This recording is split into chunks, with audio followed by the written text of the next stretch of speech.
Good evening, everybody. Thank you very much for joining us today. Thank you, thank you, thank you. Special thanks to those who have helped get us get the likes up on TikTok. Abia71 and Koboko. Thank you very, very much. Your support means a lot.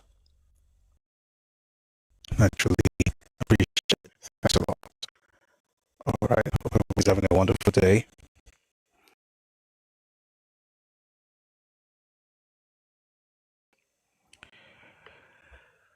Oh, it's a beautiful day.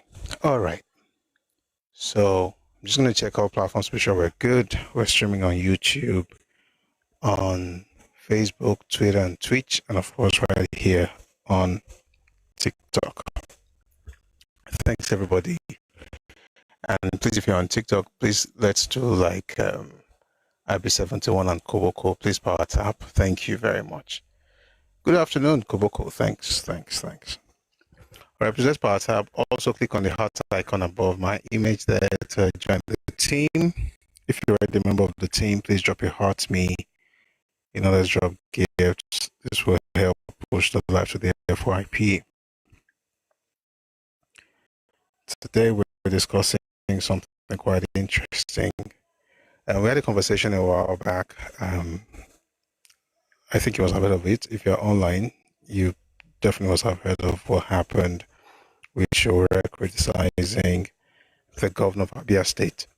And it has become something I consider really crazy because a lot of people are essentially attacking him. Of course, all of them from the Southeast, interestingly. So we had a conversation a while back. Today we're just going to listen to it all over again, and then we'll discuss, things that have to do with the topic itself. Meanwhile, my heart goes out to folks that lost their lives in Jos. So I heard about it before the live yesterday, but I didn't get all the information I thought I needed before speaking on it. I think I've gotten more information now, although we're not going to go deep into it today, perhaps tomorrow. But regardless, it was a terrible thing. And also the security architecture in Nigeria is overhauled. And hopefully with this whole, talk about state police, somehow that will help, even if it's not to alleviate it, at least curb or bring it to the barest minimum. So may God be with the people who lost their families. Such a sad stuff. I saw the video. I'm sorry, the picture actually of a lady who was holding a child. Terrible stuff. But talk more about that as we get more information. All right. So back to this topic. Why Sowore must not criticize Alex, Otti, and Abia State.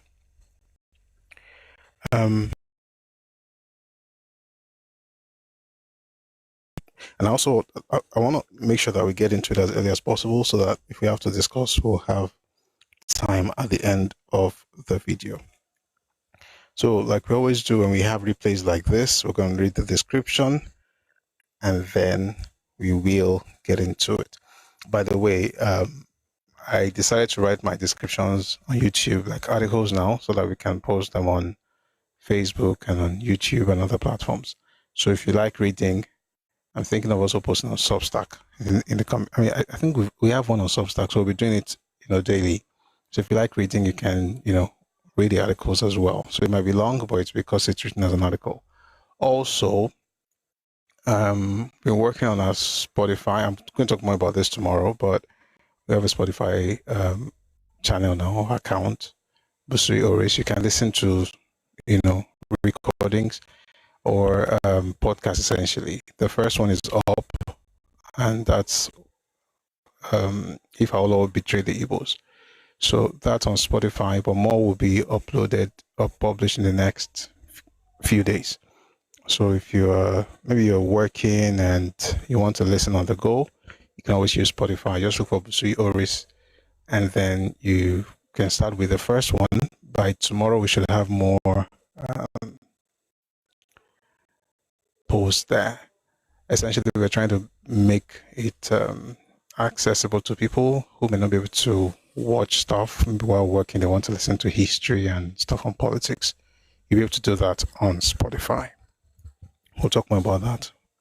All right, let's get to today's topic. Why Sowore must never criticize Alex Otti and Abia.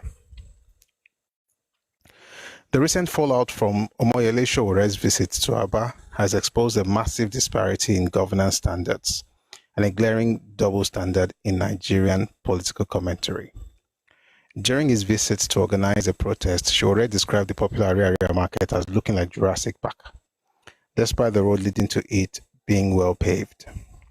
While he initially credited Governor Alex Otti for the road, it is important to note that the stretch is actually a federal project, meaning the governor is receiving unearned praise for basic maintenance he didn't even fund.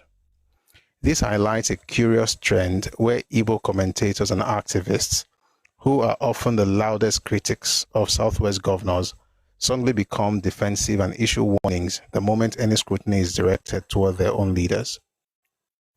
The aggressive rebuttals and ad hominem attacks against Sowore reveal a low bar phenomenon that has historically defined expectations in the Southeast.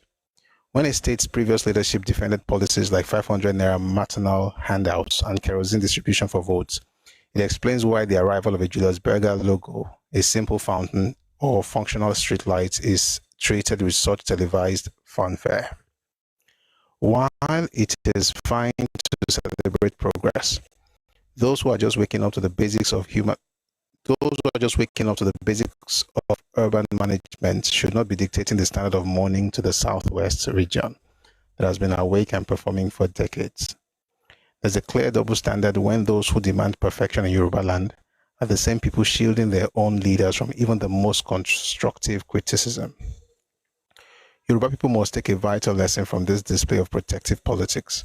While it is essential to hold our own leaders accountable, we must stop the habit of joining outsiders to bash our best performers just to prove we are one Nigeria.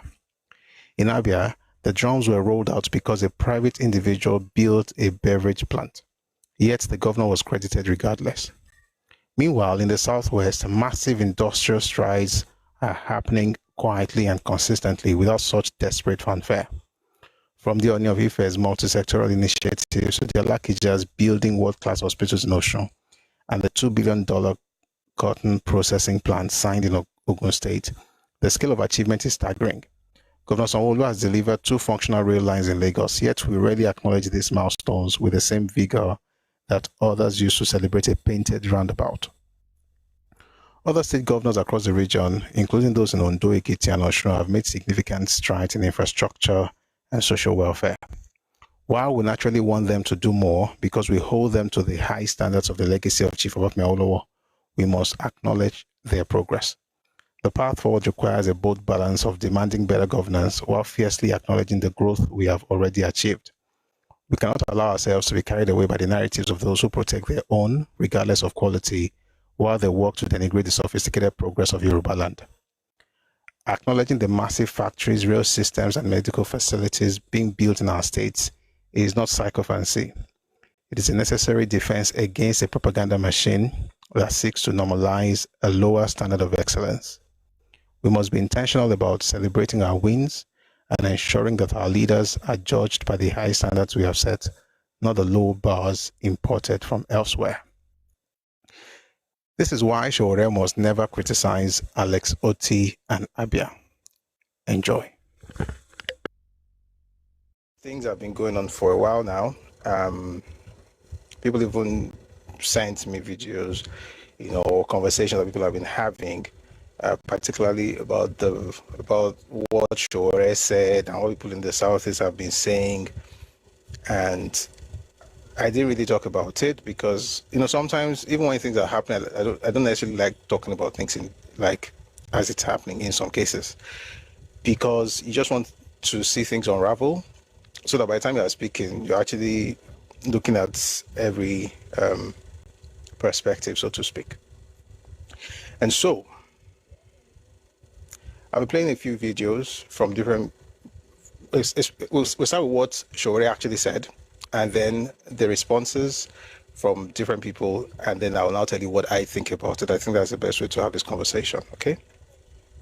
So let us begin with a few comments that Sowore made, and the one that actually, I think, just got people riled up, particularly folks from the Southeast. So let's get started with this one that he said at the hangout in Abuja a while back. We played a few clips from that hangout, but this one is actually one of the clips that have caused the, shall I say, it's ruckus, in the social media space. Please take a listen to this. I'd love to be in Anambra. I just came from Abia 3 days ago to protest. Some guy there, who is a member of the Labour Party, claims that he has transformed Abia. That's Alex Otti. You understand? But I went to Abia, some transformed, partly not transformed. I don't believe in half transformation. Because when you enter into Ariara market, which is the biggest economic hub there, the place looks like Jurassic Park. But when you get to the main road, of course, there's some, but mine is total. And I'm just answering you truthfully, because some of you will come back later and say, well, we wish we listened to you when you told us the truth. And my nature is that I tell the truth, and when I'm done, I will leave. It's up to you to accept or reject my hypothesis. So that's Sowore comparing Ariara Market to Jurassic Park. Now, I have been to Ariara Market. I can neither confirm nor deny that Ariara looks like Jurassic Park. I mean, I think it's an interesting way to put it. But that's what he said. The other thing he said, and I think we'll probably play one or two more clips before I start playing the responses from certain quarters. Let's listen to another one. This again, Sowore, take a listen, please.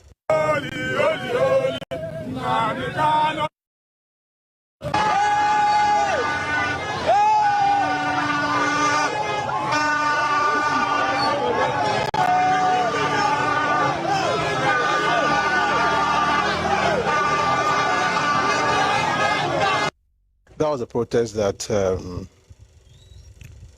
Sowore led in Abia State, right? I think the main thrust of that protest was the release of Nnamdi Kanu. Then he had a number of people supporting him, of course. I think that's where he made the statement about to play right now. No, it's not the same place, but it's around the same period, essentially.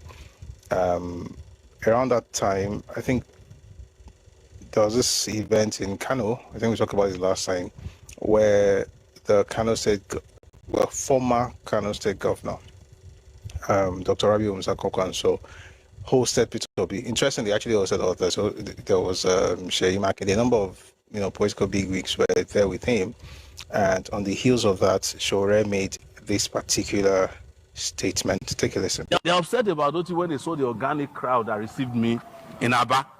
They didn't know that I could enter Abia without rice, and that is why their principal had to go and borrow people who are doing Salah in Kano, and they are celebrating it. Oh, Peter Obi was in Kano, he met with Kwankwaso. When did Kwankwaso become a saint? Is it not the same Kwankwaso you were abusing in 2023 that he's a saboteur for not working with Peter Obi? Suddenly, Kwankwaso is a saint because they borrowed you the crowd in his compound in Kano, where they are eating salad. That's why I say be careful before they start telling you that if you go to a club, it's an alliance. If you go attend a party, it's also an alliance. You go attend a wedding, it's an alliance. Well, those ones might have value, I don't know. But let's just play this honestly. Because if you are condemning the city boys, you will also have a right to condemn your village thieves. I was telling you that how many alliances can somebody have in 2 years or 3 years?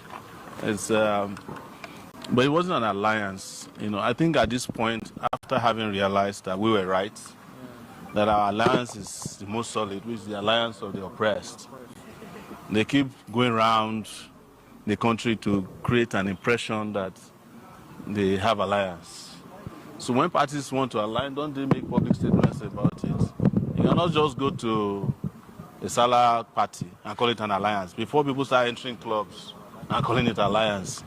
And what they must also recognize is that the time for lying to Nigerian people is over. So many of these very childish tactics have, as they say, they don't cast. So, but we have no problem against those who want to align with whomever they want. They must also understand that other people are entitled to have alliances. I may not align, because the problem most Nigerians have with their language and tone and rhetoric is that they are only the ones who have the right to align with whomever they want. Without criticism. And they are the only people who ask not to be criticized. I've never heard that before. If you are criticizing other people, you now say you can't be criticized, and like I said, you are not ready for prime time. And it is when you have something to hide that you run away from criticism. And you bully people and harass them. Oh, how dare you touch my anointed?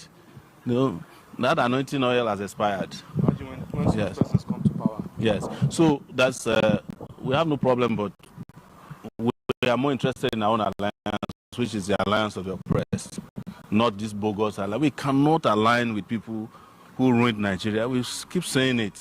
We cannot align with the criminal group. While speaking, he talked about some people's anointing oil expiring.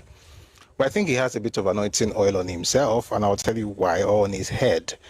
Because he literally predicted what would happen. I don't know if he did that by the anointing or just by basic calculations. Anyway, he predicted that folks will say, touch on my anointed. They will say you can't criticize our own and things like that. And just like they heard, I mean, it's as though they were waiting for him to say that. They decided to do exactly what they said they were doing, which is to tell him you can't criticize our own. And on that, we're going to be listening to a number of people who you would expect that they would understand that these are politicians having political conversations. People decided to take this thing as personally as possible. And before you know what's happening, the president and insult Professor Wole Soyinka and insult the Onisef. Can you imagine insulting the Oni of Ife, insulting Pastor Debo, insulting all of those people? Suddenly, there is no reason for anybody criticizing, not even insulting, criticizing Peter Obi or Alex Otti. And I'm going to play you some of the things that they had to say. Take a listen. This one is called, I think his name is Uba, Chinonso Uba. All right, we're going to start with him, then listen to others. Take a listen, please. Adema, a very, very quick one. I want to send Sowore a message. Sowore is a comrade. He's a comrade. Yes, he's a comrade. And it is very, very appalling that all the time Sowore is coming at our best. When I talk of our best in Igbo land, I know the people, we are very few in Igbo land that you can pinpoint and say, these are the best in Igbo land. People with integrity. People that we can brag about. Wherever we are, we can brag about them. Nnamdi Kanu is one of them. His Excellency, Alex Otti, the governor of Abia State, is one of them. His Excellency, Peter Obi, is one of them. And others. But you see these two, Alex Otti and Peter Obi, we are proud that they are from Igbo land. We are very proud that they are from Igbo land. And we will not take it lightly with people like Sowore. Keep comradeship aside. Yes, we are comrades, but let's keep it aside. Let's keep it aside and face the reality. Sowore, you don't have any how do I measured evidence to say that Alex Otti is not performing, or to say the things you said against Alex Otti. You don't have that right to come on national television and start castigating prominent Igbo sons. You don't have that right. The other day you said that Peter Obi has joined the league of, was it criminals or what? That was how you described those people he joined, because he joined the ADC. Because he joined the ADC. And now he has joined the league of criminals and whatever, you know. At every point in time, you find it convenient to come at our best. And we say no. It's a no to us. Comrade to comrade, you have failed this one, sir. Comrade to comrade, you didn't get this one. You didn't. There is nothing good you will ever see in P2B. I don't know the problem. Was it the rumor we are hearing that P2B blocked the diaspora fund that they used to fund you when you used to run for presidency, that since P2B emerged, the funding from diaspora is now going to him. A hearsay. I didn't say that was it or that is it. But you're not in the level of P2B. Sowore, you are not in the level of P2B. We are comrades. I may not be in your own level because you are at Abuja. And we that are the Southeast, we are managing our war front here. Yes. But when you see somebody that is higher than you, acknowledge it. Acknowledge it. You are not in the level of Dr. Alex. If we start coming at probably some prominent people that you respect in Yoruba land, you may not like it. So I'm warning you, comrade to comrade, I'm warning you, stop coming at our best. Alex Otti is one of our best in Igbo land.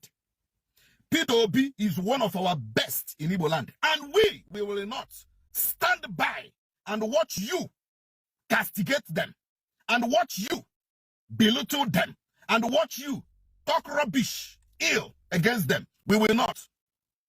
These are the people we are looking up on. Our role model. People, they are our bragging right. When we say bragging right, P2B, Alex Otti, they are our bragging rights. Wherever we are, we brag with them. So stop coming at them. We are comrades, so, and we focus more on human rights. Let's focus more on human rights. Focus on Tinubu, your brother. Focus on Tinubu, your brother. You are castigating opposition. You are in opposition, you are castigating opposition. How does it work, comrade? Comrade, how does it work?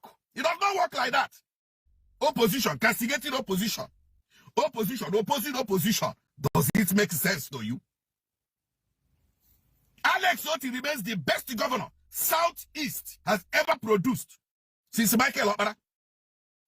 Oh yes. Go and verify. Alex Otti remains the best. P2B was the best in his own time. So stop coming at our best, those who have shown integrity, those who have shown the blood of Igbo-ness in them.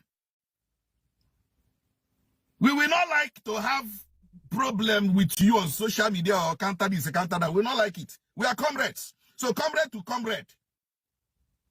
Stop coming at our best in Igbo land. Focus on your brother, Bola Tinubu, that has destroyed the economy of this country. Focus on him. If you want to castigate your brother Tinubu. If you want to oppose your brother Tinubu. Stop living this life that I'm beginning to think. You collect money, you talk rubbish. You collect money, you talk rubbish. Are you okay? Is something wrong with you? Next time you come at our best, it is going to be a full-blown war. I'm telling you, next time, Sowore, next time you come at our best, we will not take it lightly with you. We will not take it lightly with you. Be very careful. Be very careful. Stop coming at our best. Alex Otti is our best. P2B is our best. You are trying, when it comes to Nnamdi Kanu, you are trying, but do not, because you think Igbos are liking you now, because you are talking of Nnamdi Kanu's freedom, then you can talk rubbish about any son or daughter of Igbo land. Anyaga na bataya o. Anyaga na bataya. Stop talking rubbish against the best of the Igbos.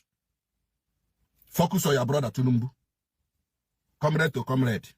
I don't tell you. Focus. Focus. Focus on your brother. don't talk about our best.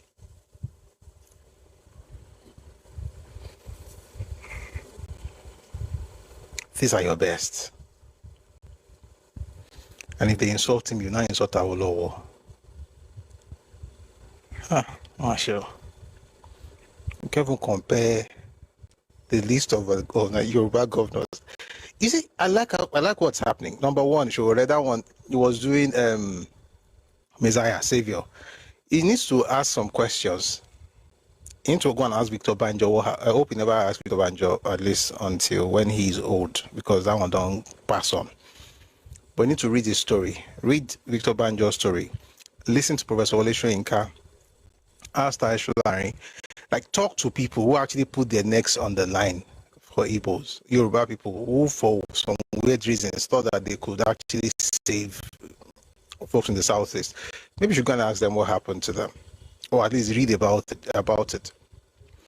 These are people that insult Sowore.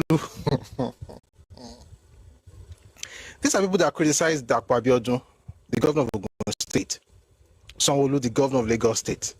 They have things to say about every other person, but you can't touch don't touch our best. That one is a comrade, but it's telling him to focus on your brother. What are you hearing? Is that not bigotry at its worst? In other words, you can't touch, even if I have whatever is happening in my space, don't talk about it. Go and talk about your brother. What makes, do you think I'm going to criticize Tinubu because he's Yoruba? Or I praise him because he's Yoruba? Because that's what you're doing. You are shielding because you are saying our own. Don't touch our own. They are our best. Even if the best is not good enough, but don't say anything about it. Oh no, I don't know what Jurassic Park. But the point is, you can't say anything about our own place. So, and let me tell you something. Whether you talk to a stark illiterate or some of the most educated people in the Southeast, they sound very much alike. Are there exceptions? Of course there are exceptions, but exceptions actually prove that there's a rule. The rule is to sound like this. Is the concept of Aja Momotie Fulomu O Momoto Doya Kimole Abo Moto Doya Lupa. Ṣé rántí ìtàn Ìjàpá àti kíndọ́ ní ìyá ìyá ta kùn wálẹ̀. Let's destroy your own. I'm going to even put my mouth and I'm going to tell you how terrible your place is.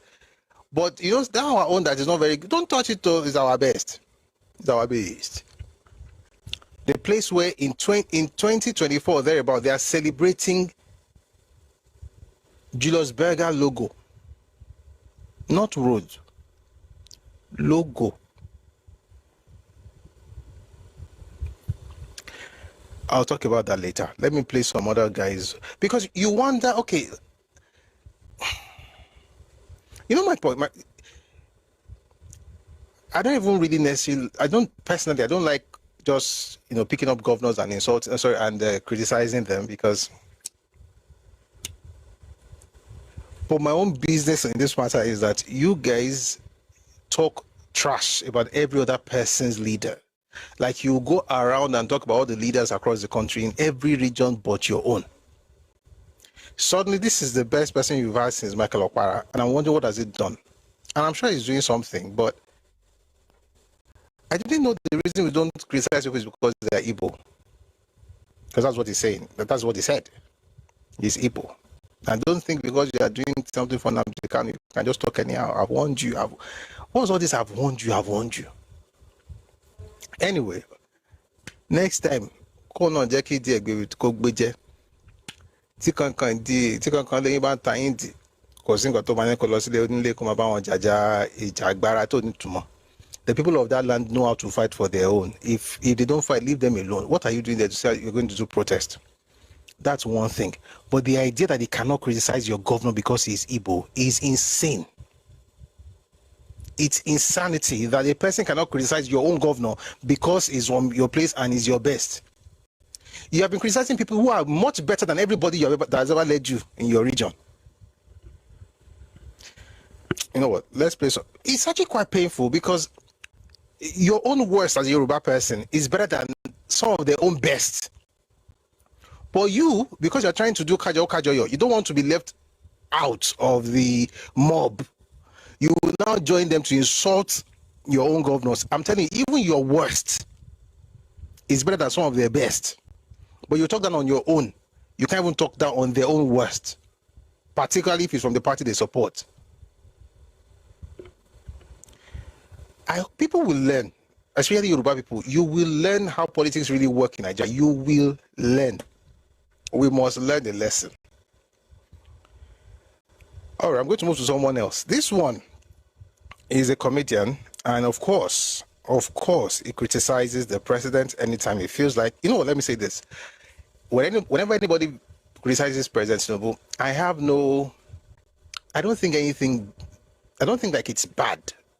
As a matter of fact, I think you have a right to criticize him, as long as you're not insulting his ethnicity because of your criticism. Like, if you want to criticize him, he's your president. He's not Yoruba president. He's the president of Nigeria. And there's nothing wrong with it. Why? He asked for the job. He said he wanted to lead Nigeria. Nigerians can say anything about what he's doing. Hopefully, they will use their brains when they're saying it, so that they're not just talking nonsense. But generally speaking, you can criticize him. He wants to be your president. But these guys will criticize that man, criticize Yoruba governors who are not in their own regions, criticize Yoruba elders, cast aspersions, throw mudslinging, anyhow they want to do. They just do whatever they want to do. But as soon as you talk about something that you're not comfortable with in their place, everybody begins to look for a microphone to protect their own. You are the one who doesn't understand how Nigeria works, but we will learn a lesson. This one is a comedian, but sometimes you get into these conversations where he, criticizes the president. But this time, he has some words for Sowore.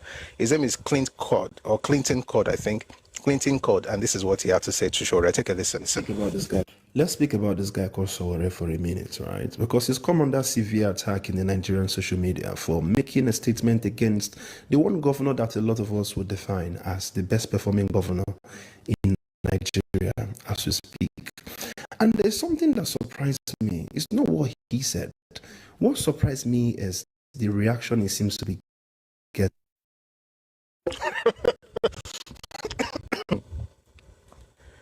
The best performing governor in Nigeria. Who? I don't mind what he's doing. I'm sure he's doing fantastic stuff. Somebody did 2 rail lines. One man as governor has done 2 rail lines. But no, it's the person bringing Julius Berger logo that is the best performing governor in Nigeria. You see what's happening, guys? Let's listen again. I just found that very funny, but let's listen again. Let's speak about this guy called Sowore for a minute, right? Because he's come under severe attack in the Nigerian social media for making a statement against the one governor that a lot of us would define as the best performing governor in Nigeria as we speak. And there's something that surprised me. It's not what he said. What surprised me is the reaction he seems to be getting from a lot of Nigerians that I believe are progressive Nigerians that have a lot of brains, smart Nigerians. And see, let's go back in time about this guy. Sowore has been somebody who has identified as a protester since the days of his youth. So we are speaking about decades and decades ago. So you go back in the days of the Abiolas and co, down to this moment where he seems to be approaching 60. I know he looks younger, but trust me, this guy is now in that grandfather's age, and he's still doing the same thing to this moment. Now, since the days of his youth till now, there's something that's constant. Everything he stood for has yielded 0 results. And that's why I'm kind of surprised that you guys are taking what he says seriously. All he's done in his life is to cause chaos. He's always very dramatic. He's always just, he always wants to cause problems. He always wants to be like, we do not accept this, we do not accept that. But when you actually see, he contested in the Nigerian presidential election twice. And when you combine the amount of votes this guy had in these 2 elections, it's not even up to 50,000. I'm not saying they rigged his votes because nobody goes to rig 50,000, right? But the fact that despite everything this guy has stood for, you guys are still getting triggered by this kind of statements. Now you look at the whole 36 states in Nigeria, all the worst, all the bad, all the corrupt performing governors, he decided to go for the one who people believe has the interest of the people. We're speaking about a governor who came with rapid development. He's the one governor who decided to feel like, listen, if you are retired, you deserve your gratuity. And he said, no, you will get what you deserve. This is the one governor that Sowore decided to say, I'm going to come against. And you guys are taking this guy seriously. When you look at what Sowore has done all throughout this is political space, you will notice one thing. All he seeks is just attention. And the fact that you guys are feeding him with this attention is where he will continue being this stupid. In the whole of his life, trust me, there is nothing that is done that has substance. Notice that he goes for people who are going against the people fighting against us. This is his strength. And how come you guys still take him? The best thing Sowore has done with his life is become a university lecturer in America. Apart from that, nothing. A lot of you even suspect that he might even be a plant in APC or even by America. And I'm beginning to now we even see reasons to believe this kind of statements. Trust me, the earlier you understand that this guy has spiritual problem, the better for you. There is no way you will be in this fight from the days of your youth to this moment, yielding zero results, and you'll still be normal. The earlier, the better for you. Ad hominem, ad hominem, ad hominem, just insulting the man, saying all kinds of things about him, but you never really spoke about what he spoke about. Area market. The fact that the things that you're celebrating are too low. The bar is too low. I'll talk about it later, but here's the point. The point is, did you notice from beginning to the end, Okon Bushireni, he has achieved nothing. I mean, Sowore is not he's not my best guy. He's not someone I celebrate. But he has Sahara reporters. Even if I don't even have to like his politics. I can acknowledge the things he's doing, which is the least anybody should do in matters like this. You can't say he has not done anything, he has not achieved anything. I mean, to be honest, he's always been protesting. That's true. He wants to be president, doesn't have many votes. That's true. Or he didn't have a lot of votes. He's a lecturer. Well, he has our reporters. Yes. The point is that has nothing to do with what he's talking about. It's not about his person. It's about the issue. Speak to the issue. He said the road looks good. He went inside, looks like Jurassic Park. And then he mentioned the fact that you guys celebrate the bare minimum, which I'll speak on later. But that's somebody, by the way, who enjoys criticizing the president, not even just criticizing with sense, so not constructive criticism, but just being bashful, right? These guys go on and just do it over and over again. And or content is sober, everybody's already shedding tears. You might say, Prof, the presidency may be watching your show because I advise that your seized passport should be released, and I heard it has been returned to him. Sowore needs some rest with his family in New Jersey. Yeah, thank you for that. I have an idea that that's happened, but thank you. And it is well with Sowore, but it's beyond Sowore at this point. It's for all of us, especially those of us who are always shouting one Nigeria. I believe in one Nigeria, but my concept of one Nigeria is the one where they can do what they are doing right now. But they can also allow others to do what they want to do. Not where they go all around the place constituting nuisance, insulting everybody's leaders. But when it comes to their own, who don't even do as much, they'll be shouting, you cannot touch our anointed. I'm going to play one more. And this time is from a person who actually makes skits to criticize politicians. He has never said anything wrong with politicians from the Southeast. And when he saw the clip by Sowore, he got on board with his other guys. And let me tell you, make no mistakes, this is Igbo people pushing back against Sowore. Forget that's not the party or anything. Am I against it? I'm neither for it nor against it. I'm just trying to let us understand that those who tell you that politics doesn't really matter, we are one Nigeria, I can do anything in your place. You cannot do anything in their place. That's the point. This guy is called Amunike. I think he does this governor or whatever. He does a lot of skits. And I don't really know if I know he's quite popular. I don't take it as funny because let me not even tell you my own personal opinion about what he does, but he's quite popular and he does a lot of political skits. And you would think that since he's also always criticizing politicians, it would be okay, we should already criticize a politician from the southeast. But this is what he had to say. Take a listen to this, please. Sowore, this video is dedicated to you, right? You know, the day that I confirmed that I was right about supporting the government of Alex Otti was a day I made a video sarcastically criticizing his government for doing too much and putting us other governors, Governor Amunekis, under pressure, making us look like we are not working. The day I made that video, the responses I got from Abia people who misunderstood the video, who thought that I was truly insulting their destiny. In that video, I was saying, "Short man, where are you getting your money from?" The day I made that video, and after I got responses, messages on WhatsApp, insulting me for how dare you talk about their governor. That was the day I decided that, you see, they say as an activist you need to be non-partisan and all of that. That's the day I said, F it, I must support this man. Listen to the voice, one of the voice notes a young girl from Abia State sent to me. A random voice note, there are a lot of messages, people insulting me, running costs me because they misunderstood the video. They misunderstood, they thought I was directly insulting him or something. Listen to the voice note. I don't understand.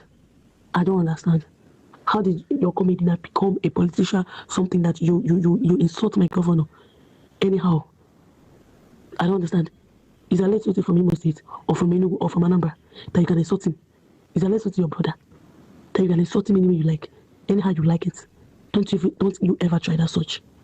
Don't you try it next time? Don't you insult my governor? He's doing a good job. He's doing everything possible for us to be happy. So whatever you're trying to say or trying to do or trying to insult him, or whatever you're trying to do, you better stop it on the way. Avoid something. Now your papa be short man. Now you be cut ahead. I don't blame you. Since you've turned your comedian rubbish stuff into a politician who's getting. Come on, shut up. Who does she govern? See this one. I get out. Who does she govern? Shut up, my brother. Come on, you shut up. Come on, cause the way to Korafo for Afawo. You black. Come on, you shut up, your sister. Your papa be Yahoo. Your papa na short man. He's not my governor. Your papa na short man. Your papa na Yahoo.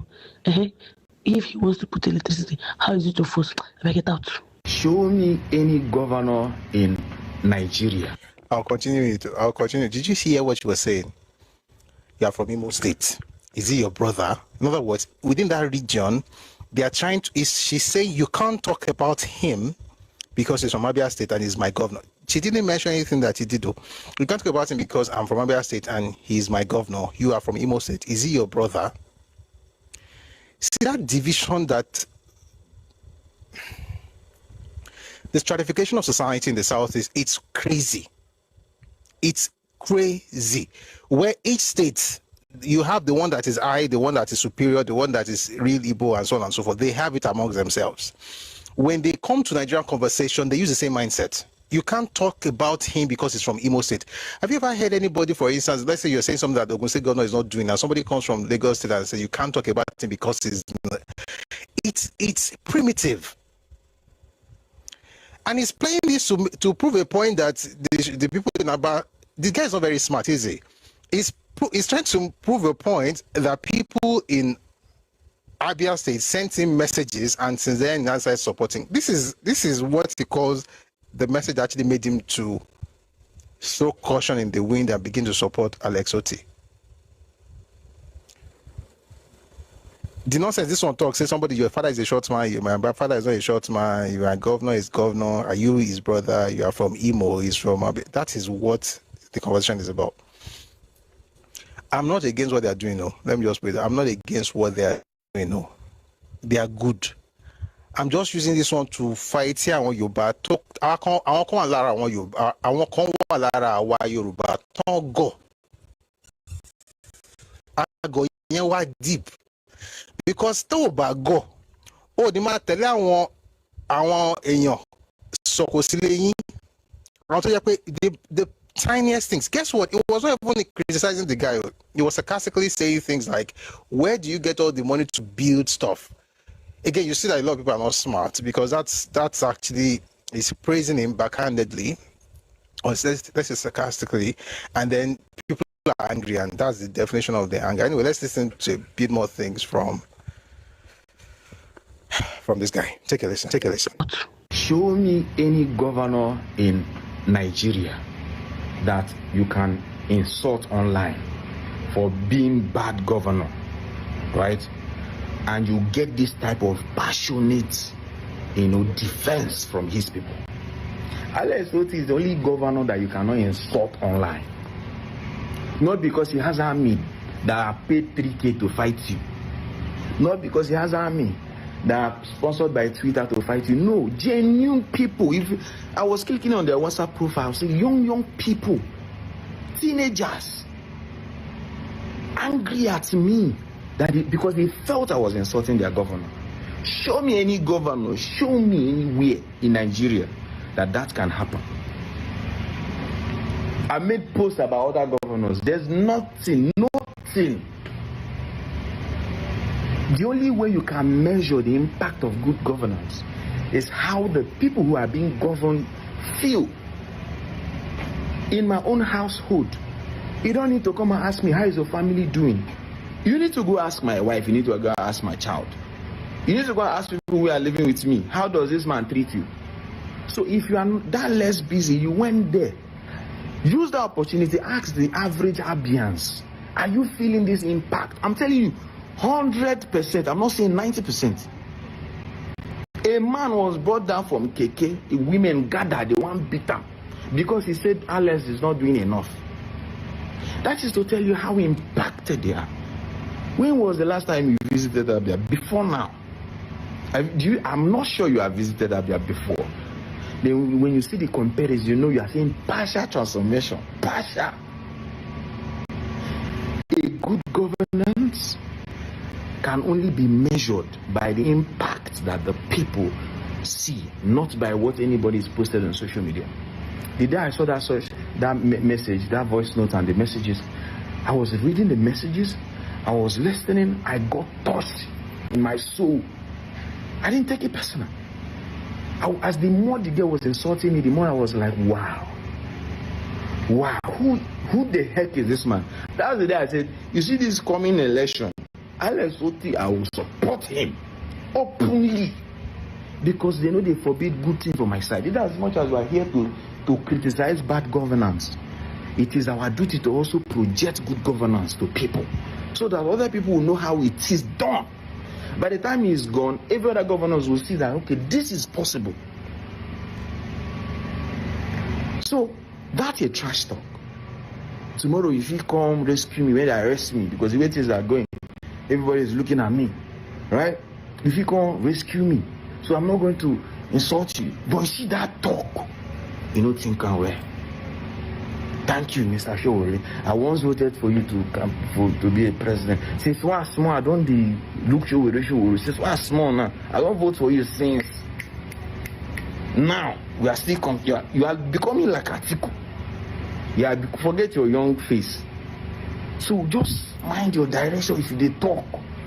Yeah, don't talk like you are being sponsored from anywhere.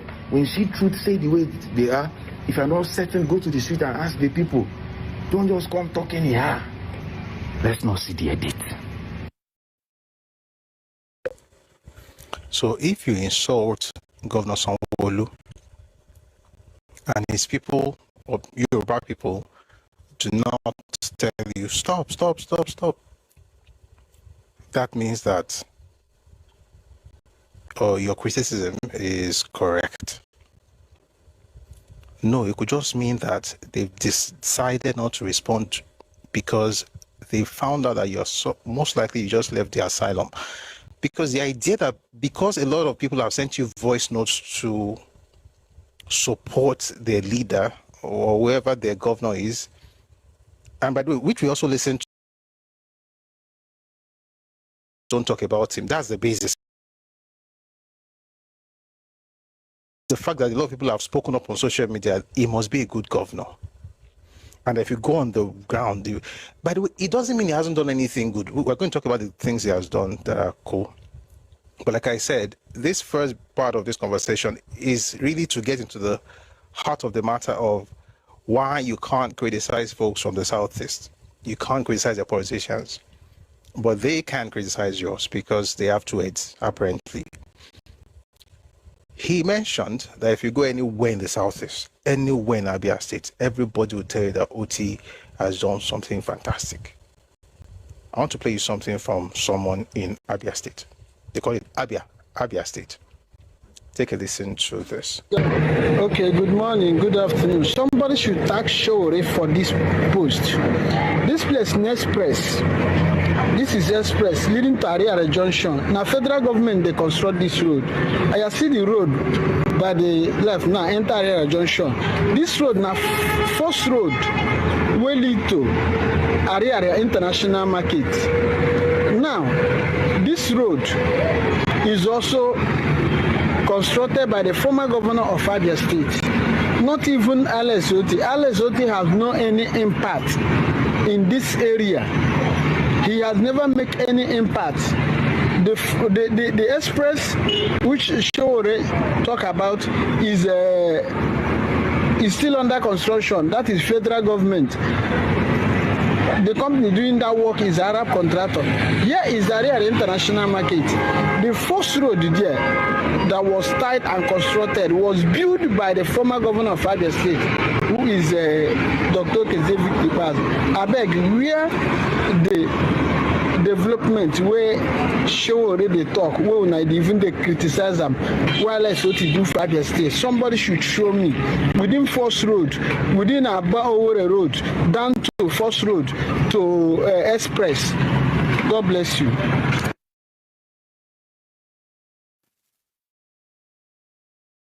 Apparently, the road that Sowore was talking about, that, oh, they did a very good road, but once you enter the market is like Jurassic Park. That particular road that Sowore was talking about apparently was built by the federal government, not even by the governor. That man, the man will just, I'm looking at the video. Once this video goes out, you'll see the video properly, saying that the roads are bad, and I can see that they are bad. So when you say things like anybody that goes there, they must say this, they will see this guy, he has done everything, he has done so much for me, I cannot tell it all. Apparently, we're supposed to be singing that song to Alex Otti. Anyway, I want to respond, but there's one more video from that skit maker, and I think he's, I don't want to talk about his heart, I don't want to talk about his artistic work, because I know like me that they criticize people like that, but this is not very smart. If the reason you can't talk about a person because somebody sent you a message and told you that you're from Imo State, you can't criticize somebody in Abia State, and suddenly the rest of us have to now follow suit. Something's wrong with all of you who think like that. Take a listen to this. So apparently Sowore responded, and then he's now responding to Sowore. This will be the last thing. I want to tell you some very interesting stuff. Take a listen to this. Again, I'm Munike.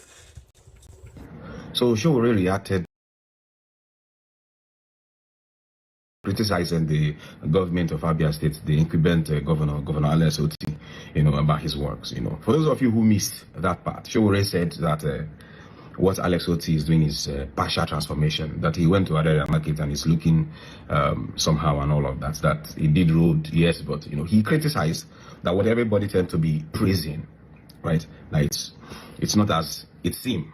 That it's a partial transformation. It's not as we are that he went there and he saw for himself. So when he said that, I responded with a video. I told him, look, before you ask people, before you talk about a place, a development in a place, ask people who are there, not you that just came. Abia was literally a slum years back, roads and all of that. You are seeing a transformation that is partial. And then you're speaking like there's no one good at all. Nobody is doing anything, right? So I didn't find that okay with me. A part of my job as someone who loves African growth is that in as much as we criticize the government, the bad things they do, we should also promote the good side of the government. Unless the bad thing is overriding the good side and we don't want the government anymore. Like we all don't want these governments to stay. But in terms of doing the right thing, we should project it so that other people should see the templates. And I see reasons with you, okay? I see reasons with you. Right? I'm going to read the response for those of you who didn't see the response. Right? I see reasons with you. Ordinarily, nobody should be celebrating what is going on in Abia. Because what is that?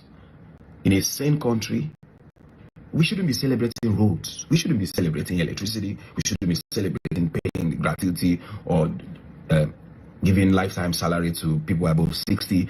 I mean, doing senior citizens bill. And we shouldn't be celebrating all of those that Abia State government is doing. But for the first time in a long time, someone is doing it. Someone is doing it. So it's enough reason to encourage and say this and this is okay. And there's a way you would have put it that would have made more sense. People for the first time celebrating in their life that are feeling the positive effect of government. And you just from nowhere walked in and said, what are you people celebrating? What do you expect them to do? To clap for you? To clap for you. Now, before I continue what I want to say, let's read what his responses are. First off, Sowore is someone I respect to call. Is someone I respect to call, someone I've supported in one certain election time. That I said that I'm not going to campaign for Tinubu APC does not mean that I'm going to campaign for another person. But if I see a working government, a governor, be it from anywhere, any party, I will praise him. If I see anyone that is doing bad, a lot of people come to my comments and they say, so what if Obi wins? Does it mean I'm going to stop my content? Africa as a whole, in terms of politics, is far behind. So there are a lot of works to do. There are a lot of grassroots works to do. There's a lot of sensitization, and that is the importance of the kind of content I do. So let's not even talk about the fact that this type of content does not even favor me. This is not why I'm a very, very creative person, and I don't want to be in this space for long. I keep saying this. I believe we are fighting for a common cause. But at some point, when you make a comment that is out of line, that sometimes I do video, people criticize me. So I have every right to criticize you. Because what you said was out of line. It was out of line. Because we are seeing somebody who is doing everything to make it work for his people, and all of his people agree that he's doing something.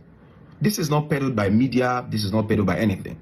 A lot of people have gone there. That's if you have not gone to Abia before, and I keep saying it. If you had gone to Abia as at 4 or 5 years, you would see that there's a huge difference within this short period. I have nothing to benefit. I don't know who Alex Otti is. I've never called him on phone. He has never texted me. For those of you who have trace call and all of that. Well, this thing is getting boring. Just a lot of talks. People are always talking about how they want Africa to get better. Why not start with your own region? You have a place where you have a caste system. You have a place where your states are just anyhow. 29,000 square kilometers. You're still having issues with basic stuff. People are still celebrating Fountain in 2025. They're looking for a good government in Africa. Why do people set their sights on things that they can't even touch? You can praise different governors. Let people just praise Sowore. How many times do these clowns praise Sowore? And he's the one that's always pandering to them.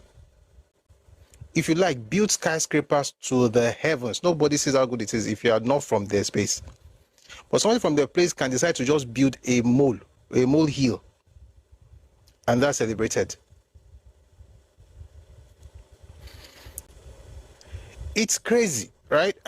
But let me say this, and I think it's important. There's something that he said I think makes sense when he said that a few years ago, Abia State was basically a slum. I wouldn't say that, but it's good that he said it. And this is why the bar is so low in the Southeast. It's too low. It's incredibly low. Because why on earth would this be happening in the 21st century? I'll play you a video of their former governor, that same state, on Channels TV, saying this. Take a listen to this. This is weird, but take a listen. You say that when pregnant women give birth in your facilities, they get 500 naira. Is that correct? 500 naira, yes. Yes, and the backpack. What is the 500 naira for, sir?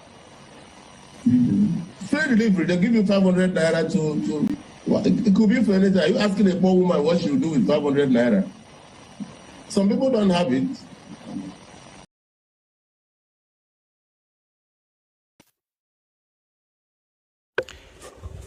£500. A person goes to give birth at the hospital and they give them 500 naira.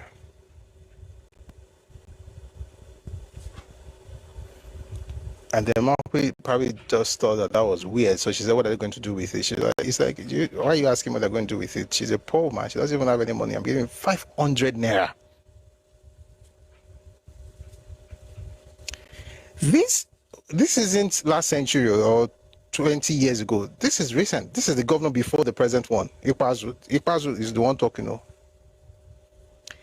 500 naira. Is it not better to let the person give birth in peace and go back home? Because it's very disrespectful to give a human being that just gave birth to another human being 500 naira to do what? And I'm not saying, I talk about gratitude a lot, but it's one thing to expect gratitude, it's another thing to actually demean people. You can demean people through the gifts you give them. There are certain gifts you give to people, they're actually insulting them. I'll play it one more time. It's nauseating, but I'm going to play it one more time. Take a listen, please.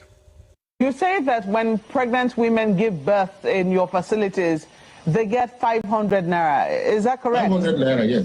Yes, at the backpack. What is the 500 naira for, sir? Free delivery. They give you 500 naira to it could be for anything. Are you asking a poor woman what she will do with 500 naira? Some people don't have it.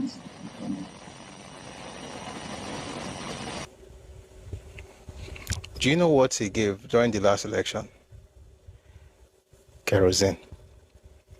I have a picture here of women and even some men. I don't know how they, with kegs. I can't show you videos, but I can show you this one at least. You will see the video when we put everything out, but see this one.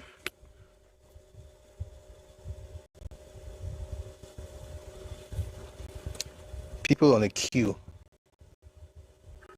with their jerry cans, kegs, to get kerosene. So yes, the bar is very low.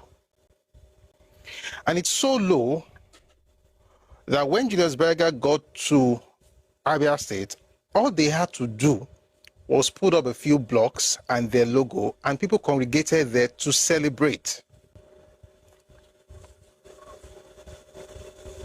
It was such a joyous moment that even one of the influencers went online to talk about Julius Berger vest in Abba.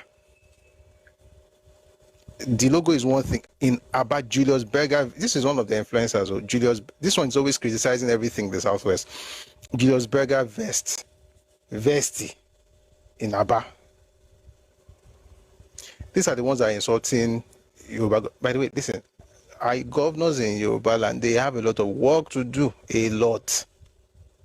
We're always saying the things they should do, but the point is, there is a way you criticize sensible, productive people.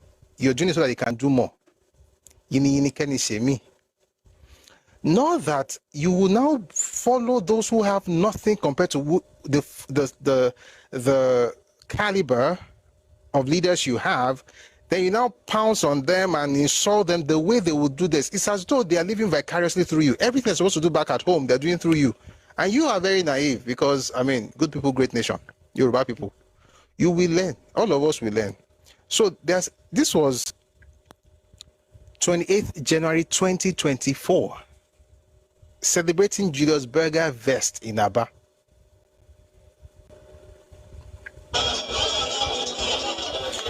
This is a celebration, believe it or not.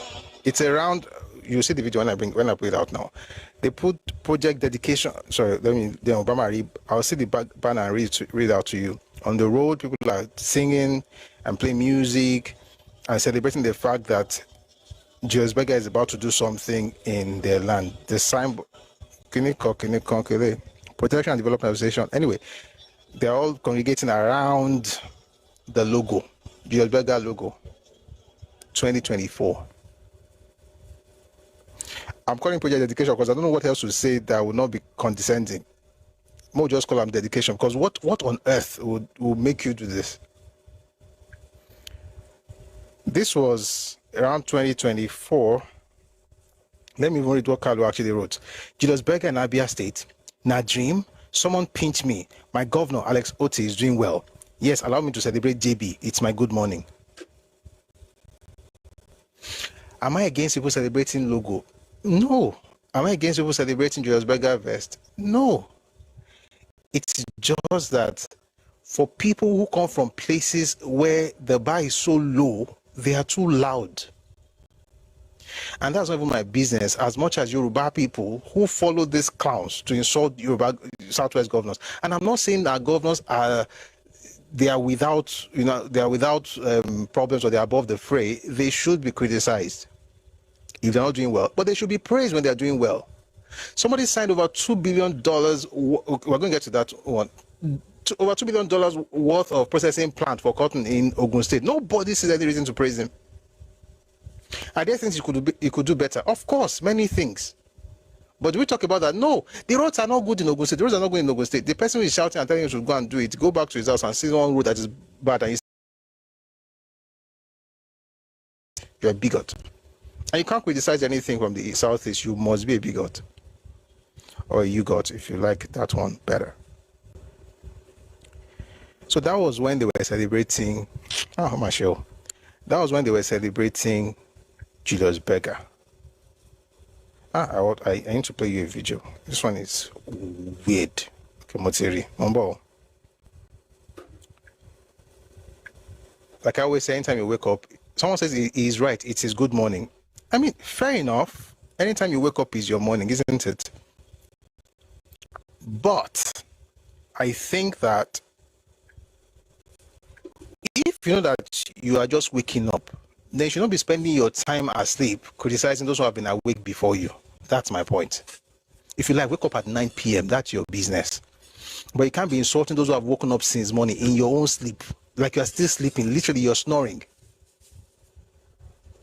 Sharing 500 naira and kerosene. 500 naira to women that gave birth. Even 10 years ago, even 20 years ago, even 30 years ago, 500 naira in 1996 would be an insult to pregnant woman that just gave birth. But no, let's even say you can give it. You cannot give 500 naira to a person in recent, to do what? But that's what good governance is like. So maybe that's why they are celebrating. To be honest, it has to be the reason, that they will celebrate Julius Berger logo and call it their morning. But there's something else they're doing on this very beautiful morning, and it's a celebration of something you would not believe they're doing this in recent times. Like, nobody should be doing this in 2026. But believe it or not, I'm going to play it, and then you make out what they're saying. I'll tell you more about it later. Take a listen, please.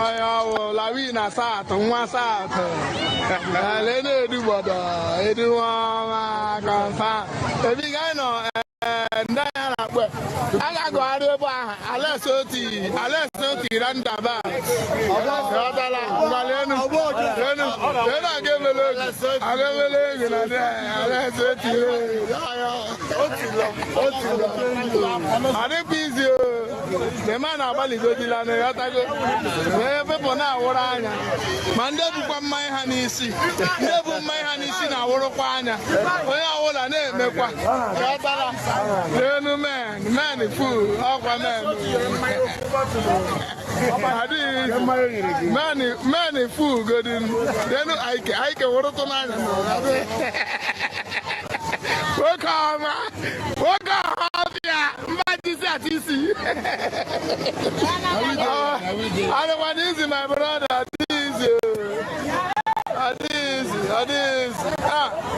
The man Would you believe if I told you they're actually celebrating a roundabout? They're literally celebrating a roundabout with a fountain in the middle. That's what they're celebrating. Do you have a problem with that? Absolutely not. It's just quite weird that folks from this place are the ones teaching you the definition of good governance. Nigerians don't suffer. There's another one where they're running to the streets. Street lights. The first time, can you see them? They are very happy. 22nd of May.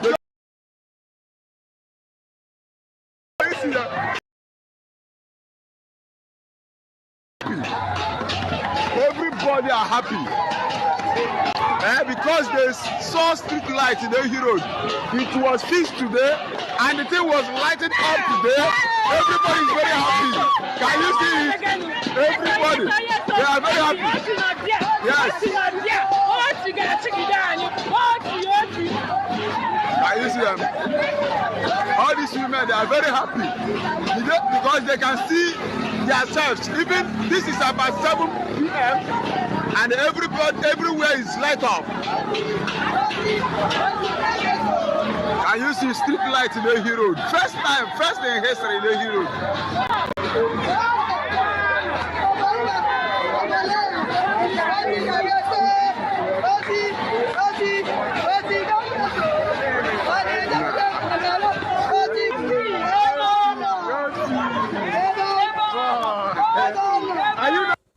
Street light 2024.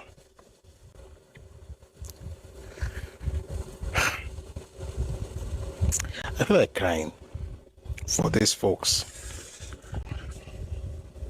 Listen, many things have to be done in different parts of Nigeria, to be clear.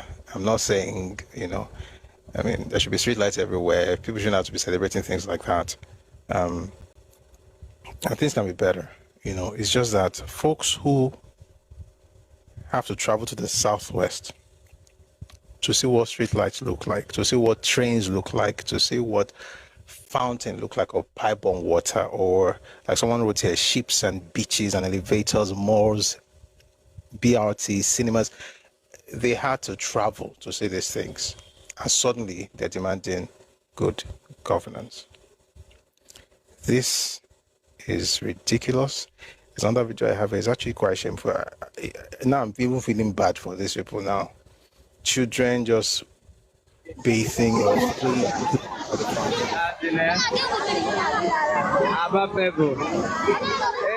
they are baffled with the water fountain water.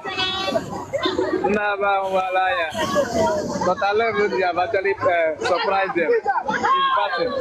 Imagine.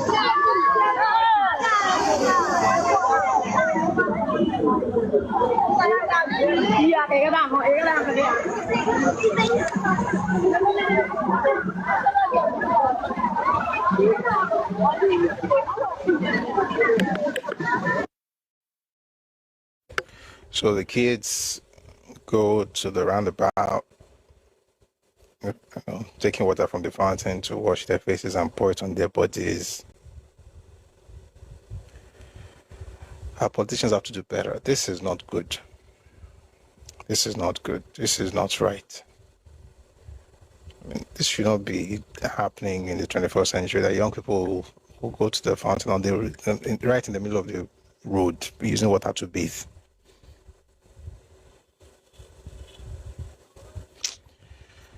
I feel sorry for these guys. Like, sincerely, I actually feel like crying, because crying for them, or not, I don't have any reason to cry in my life, but this should actually move you to tears. It's like, it's giving, that stuff they do in the UK, they do it in the US as well, where they'll put out like a video and then they'll tell you that there are poor children in Africa. I used to hate those videos. I thought it was disrespectful. And I still think it is disrespectful to a large extent.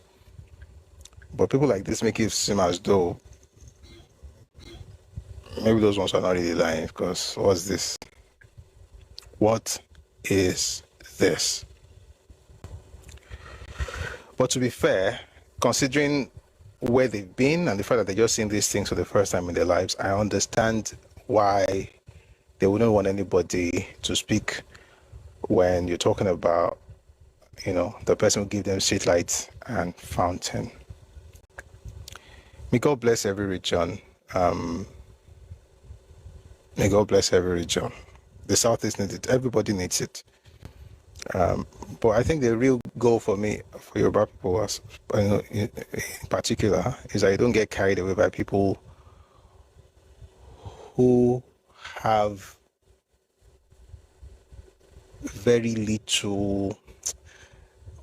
See, the thing I want to say is not good.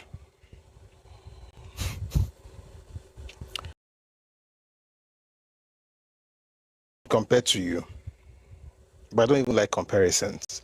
So those whose homes aren't as good as your yard, they then come around and teach you stuff, and then you also shout, "Oh, one Nigeria."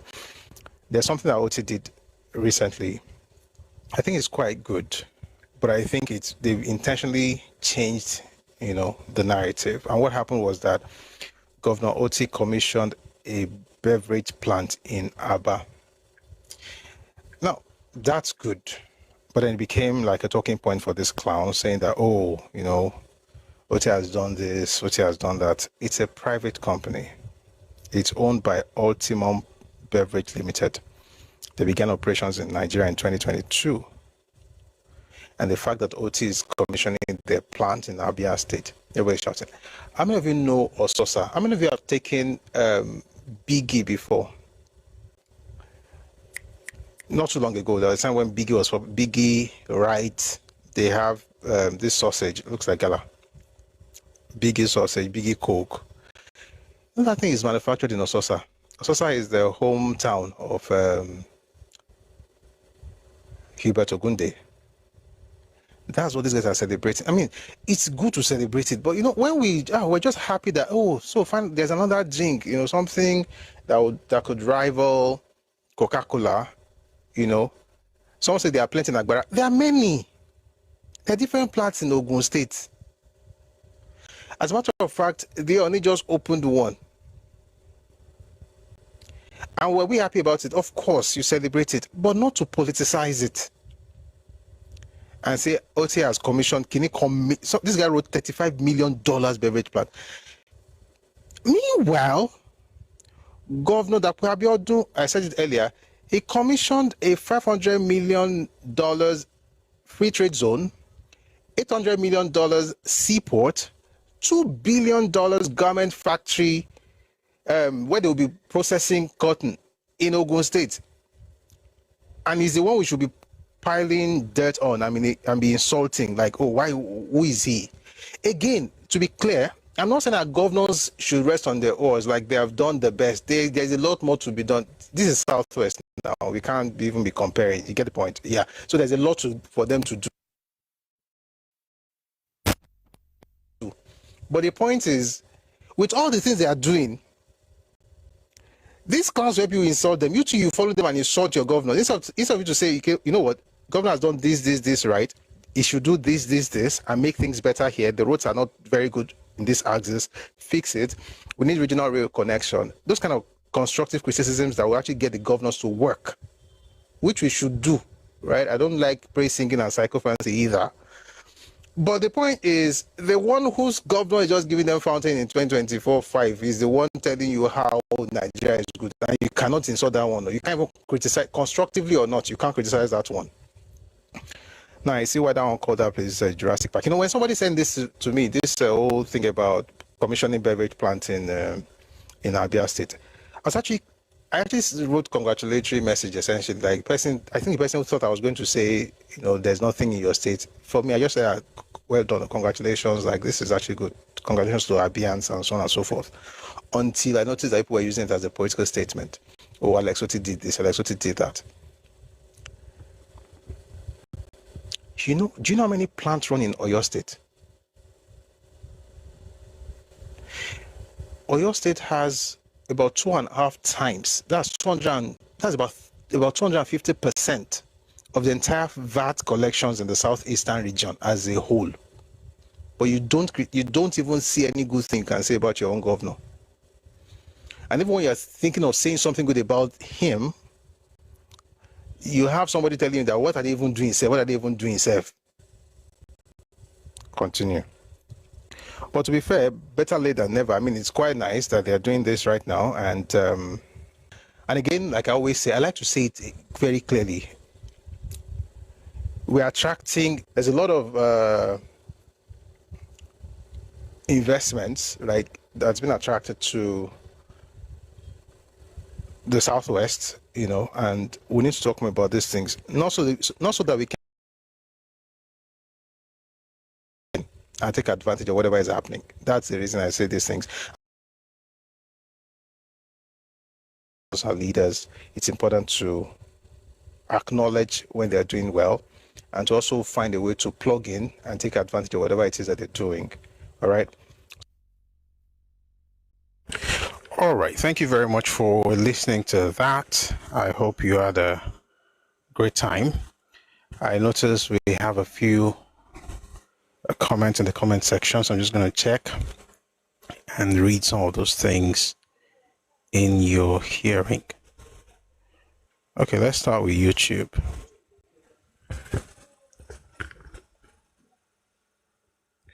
So there is this person here who has no name, of course. That's how cowards behave. And I say cowards because of the last statement the person wrote. I'm not going to read that stuff though. I say Abia is one criticism that will send Sowore direct to hell for criticizing Abba. Are you guys I'm sorry, I always ask this question if these people are retarded. This one is definitely retarded. I'm not supposed to ask the question, so I apologize for asking. It's important to say that you are retarded. So because they criticize Abba, it's going straight to hell. Hey. See, except Lagos, there is no single state in Southwest better developed than Abia State with Umaya and Abba. I've been to your state, so you know what? I don't like talking to these children. Someone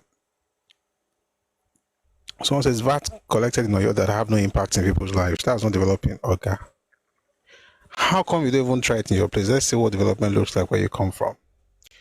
You guys go everywhere in need of other people's spaces, and there's something wrong with that. If you can't stay home, okay, you have between 50 and 70% of your people living outside your region. That's not something to be proud of. But you'll be the one to tell them what metrics people should use to determine development. It's ridiculous. And I don't want to respond to this guy, because if I do, I'm just going to go off and you're not worth it. Do maybe a kilo kotiena. Do bim. It is well with you. Michael Olumola says, honestly, I blame governors like Sowore and other governors in the Southwest who allow these people to have too much inroad into Southwest. For me, I think that's the main issue, right? We pander. Somebody just comes along and tells you they have rights, or they want this, and they want good governance, and they're coming from literal dunghills. It's crazy, right? Imagine someone just came here and typed that Sowore is going to help because he criticized Abba that just got people trooping out to celebrate a fountain. Not even a water park. Fountain, Lariono, roundabout. Boy. Someone says everywhere is home in Nigeria. Everywhere is not home. I think I should stop. Since I was going to stop, but since you are not very smart, let me respond to you. Everywhere is not home to you, Tubem. Your father's house is your home. Once you leave that space, everywhere is not home. As you are right now, people from Ebonyi cannot even call Anambra home. But an Igbo person wants to call all of Nigeria home. Are you serious? Ebonyi people are getting into trouble in Anambra for building Anambra. There are news reports, videos of houses being demolished in Anambra State belonging to Ebonyi people. Forget Nigeria for a second. Within your region, people cannot move from one state to another to do stuff without somebody discriminating and telling them that there is a level of Igbo that's real, there are some that are not real amongst yourself. But you want to move out of wherever that is to tell Nigerians that everywhere in Nigeria is not your home. For you to use the word everywhere in Nigeria is your home is a sign of you're a vagabond. Like you have no place. You have no place to call your home. So you have to move around the world like Satan in the book of Job chapter 1, to and fro the earth. So no. And it's important for people to be telling you this. Nigeria is not your home, your state. In fact, I've come to understand that you can't even call your state your home from what happened in Enugu last year, where the governor was talking about people that should have a word of origin in order to get a job. Not even state of origin now, word. Not even local government, word of origin. I think the reason a lot of people actually let things go by is, number one, a lot of people don't know what's happening in the Southeast because there's actually nothing much to know. Number two, people just allow you because you are seen as like as someone throwing tantrums that eventually will stop, but apparently you're not stopping, which means that it gives you some measure of pleasure, hardwired into the identity to be a victim and to go everywhere constituting nuisance and everybody are better than them. It goes all the way back to the 1940s, but I'm not sure you even know your own story. And the crazy part is the lack of evolution. It's not even what you're doing. It's the fact that what you're doing is a direct copy of what your grandparents did in the 40s, in the 50s, in the 60s. And the crazy part is that you will most likely you're going to get exactly what they got as a result of their stupidity. That's the sad part. It's not the nonsense you're writing in the comment section. It's not the I don't know why I don't know what you I don't know why you are being a nuisance, but the problem is not really what you're doing. It's the fact that if you study history, you discover that every single thing you're doing is what your fathers did in the 40s, 50s, and 60s. And what happened to them is eventually what will happen if you continue like this. That's the reason we speak up, to tell you guys should stop your nonsense, because you move as if there's something wrong with you and it's congenital. All right, I think I should leave you now. Let's just go to things that really matter, because Dubem doesn't really matter, to be fair. I'm going to read from YouTube now. By the way, what I said in passing is actually very, very important. If you study Nigerian history, what caused the killings in 1945 in the North? It was a statement by Charles Onyema in Lagos. 1953 was because of what happened in Lagos as well. 1966 was because of Igbos taunting people all over the country, particularly in the North, from January to May. What's happening now is the same thing you're doing. That's why, by the way, from what we've noticed, it's only when people become violent that you actually begin to think, because that's why since 1970 up until 2026, you've never heard an Igbo person move anyhow in the North. They dare not. Because those ones have shown them. And I don't think a human being needs to go through that in order to understand how life works. Just go everywhere, then Nigeria is home. Come and collect. That's why you're looking for indigenous rights in 2026. Retarded ideas. You know what, guys, do you mind if we spend some time on... No, we have to move away. Are you better than them? No, you know what, guys, let me just meet this clown. This one is a very retarded human being. We're talking about something. You're saying, are you better? Oh, how do they remove these people? Okay, I'll just put you on timer. You need to go to the naughty corner. You're having conversations. The next thing is, you're better than me. I'm better than you. It's the mindset of a slave. Slaves get their identity or their joy, right, from superiority or from comparisons. A slave always thinks, I better pass my neighbor. Because how does this conversation lead to, are you better than them? It's still a slave mentality. And maybe it has to do with the Osu thing. Maybe you're also one of them. May God deliver you. All right, let's get back to things that matter. Winston says, when they had Ikpazu and Oji, they gaslit themselves, saying those were chosen for, and have zero sense of responsibility. Okay, and have zero sense of courtesy and responsibility. I mean, when Ikpazu was there, they didn't insult. I mean, that's the thing. They know how to shield. If you see any Igbo person that has been, any Igbo governor that has been insulted in the Southeast today, it's because they're an APC. That's the only thing that will get you insulted by these guys, or that they're not supporting Peter B and LP. Those two things. Either you join APC or you are not on Peter B's side and LP. You are terrible. But as long as you are not in APC and you support Peter B, even if you're not doing anything, you'll be celebrated. When you now leave, that's why it's called that. I mean, we saw the last election now. You took 500 naira and gala and malt. Oh, it's a shame, Sha.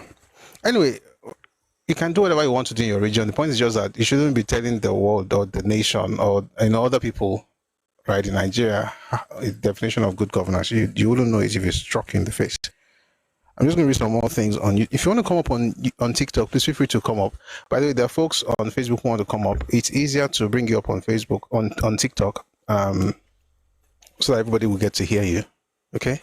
The other thing we'll do is maybe Telegram. When the time is right, you can just send a message and then we'll probably work something else. Or you can call in on Telegram as well. I think we should be able to do that. So those who want to call and you're not on TikTok, you can call in on Telegram. Just send me a message at Busui Oris. The Telegram handle is Busui Oris. Send a message and then you can call in. Well, for now, let's just read some of the comments here. Winsome says, even Prof feeling sorry for them is the burden of our good nature. No, I mean, it's no. I mean, at the end of the day, see, like I said in the video, it's not that Southwest governors should be placed on this pedestal where we say, oh, they've conquered the world and they've done all the... No, there is a lot more they can do, and we should keep them on their toes. But if they are calling the person who built a road that was washed away, ordinary one rain, just wash the thing away. Rain, just once. Wash, and even put that in this video because I don't want to, Anyway, washed it away. That one is the best they have. Why are you talking down on your governors? So the point is, if you look at what they've achieved, even though it's not the best you really want as a Yoruba person, but when you look at what they've done, and you look at the person who is insulting your governors, you feel sorry for them. It's just, I think it's a natural reaction to the level of development, in my opinion. I'll read a few more things here. It says, Winsome says they didn't even vote for Otti when they ran on APC platform. Of course they wouldn't. Of course they wouldn't. That's the party of Yoruba. When Rochas was there, it was Okorausa. As soon as you get to the party of the chosen, you are a chosen. The party of the chosen, you are a chosen. In other words, you are now, all your sins are forgiven. We'll see how that goes in the next election. But I'm happy for Otti, by the way. By the way, I am happy for governors in the Southeast.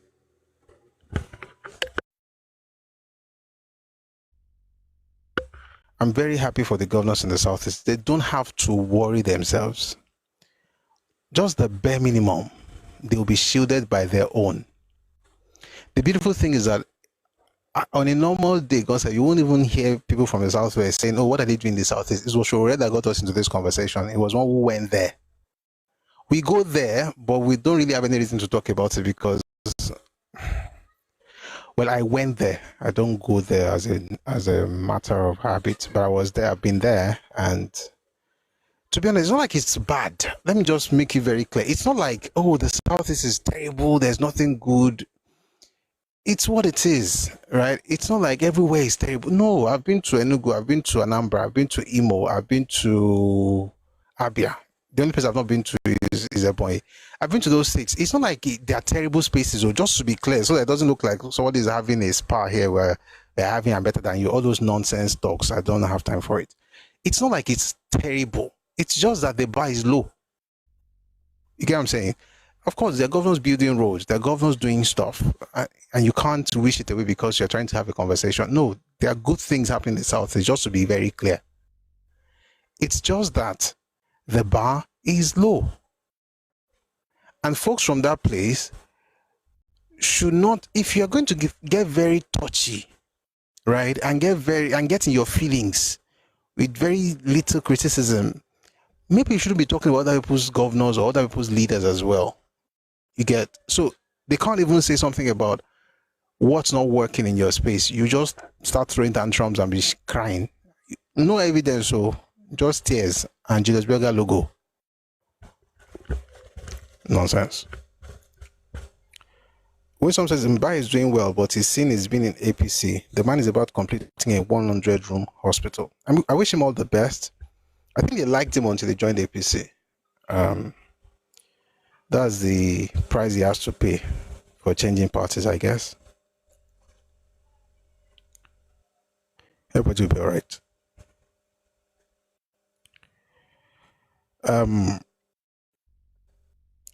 Let's check Facebook for a bit. Mba has suddenly become anathema in the Southeast now because they don't join APC. It's crazy. But people didn't, people liked him. It's not about what you do or what you don't do. It's about if you follow the mob. You must follow the mob. And the decision not to do so means that you should be criticized and ostracized. Shameful. Madam Mosu on Facebook says the best of the Igbos indeed. Yeah, they said that's their best. And they have a right to call him their best, by the way. The point is just that your best, you can criticize everybody else. There's no reason why people shouldn't be able to criticize your best. That's all. And you should, take on like that. Akadol on YouTube says rights they don't have in their own space. I think that's actually quite telling, right? A person could be an outcast back home. By the way, after I did the research I did this research last week. I only mentioned part of it in the video we did about why Igbos migrate to the west, Yoruba land. But I didn't say everything because you can't say everything. The little I did, everybody was just people. Why do people curse so much? Why do people curse so much? It shows that a lot of people don't have the capacity to actually hold sensible conversations. Any small thing, nothing shaky. Anyway, what I discovered is that a lot of these folks are actually outcasts from the region. And the only time they're allowed to criticize and speak out is when they're talking about governors or leaders of other spaces where they are migrated to as, to whatever. They migrated. We know that they move out a lot. So they can talk when they get there, but when they get home, they can't talk because they'll be reminded that they are outcast. In Yoruba land, you don't know. Anybody can just open their mouth and speak. You just say, oh, okay, it's one citizen, one nation, citizens of the nation. No, it's not. At home, the caste system is so well defined that you just wouldn't. In fact, you can't even be their leader. And in my research, there are certain people who eventually became leaders, most of them outside the eastern region. They had to leave. And in their names, you know exactly where they're from and the caste that they belonged to. But it never reached where we'll talk that one. It's just important for people to realize that we are not the same in Nigeria, essentially. If someone wants to speak on YouTube, on TikTok, I'm going to bring them up and then we'll see if we have other people who want to speak. Oh, what happened? Oh, sorry, that was on the account. Anyway, we're going to get into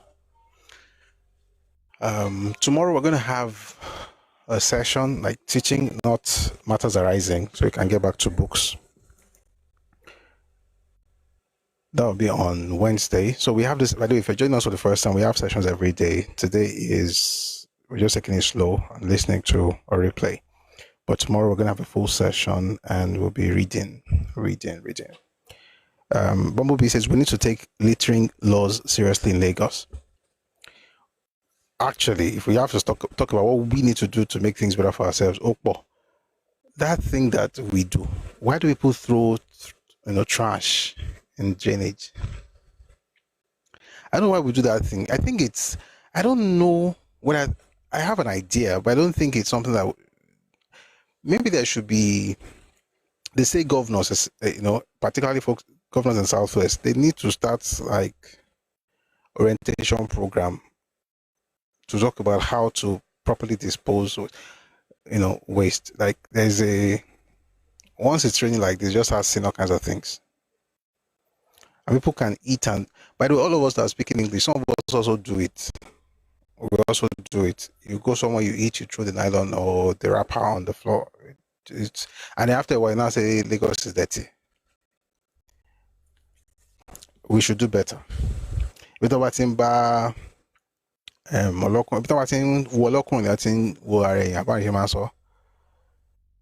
So yeah, you're right, Bumblebee. I think we can even talk about it. I mean, we're talking about it right now. If you are living in the Southwest, as a matter of fact, if you live anywhere, but particularly in the Southwest, please stop littering everywhere.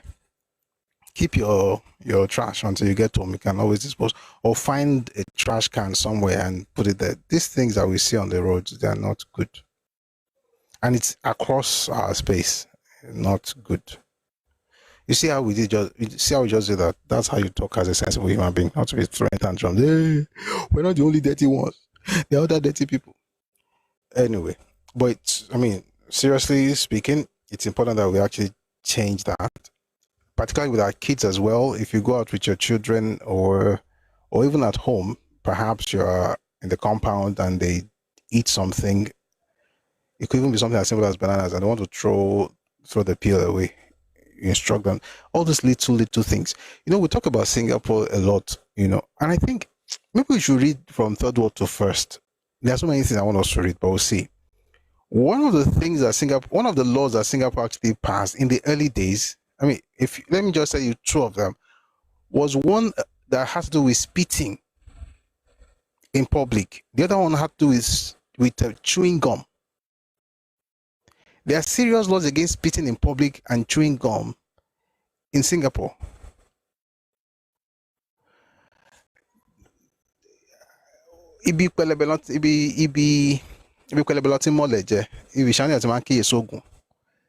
We think of governance as, you know, the skyscrapers and, you know, money and, you know, and those things are important, you know, infrastructure and stuff, they are all important. But the basic ones, if you don't, chewing gum and spitting, because of course that's their own cultural thing. We don't spit anyway in the Southwest, but they used to spit a lot in Singapore. They had to pass laws that would prohibit spitting in public and eating chewing gum.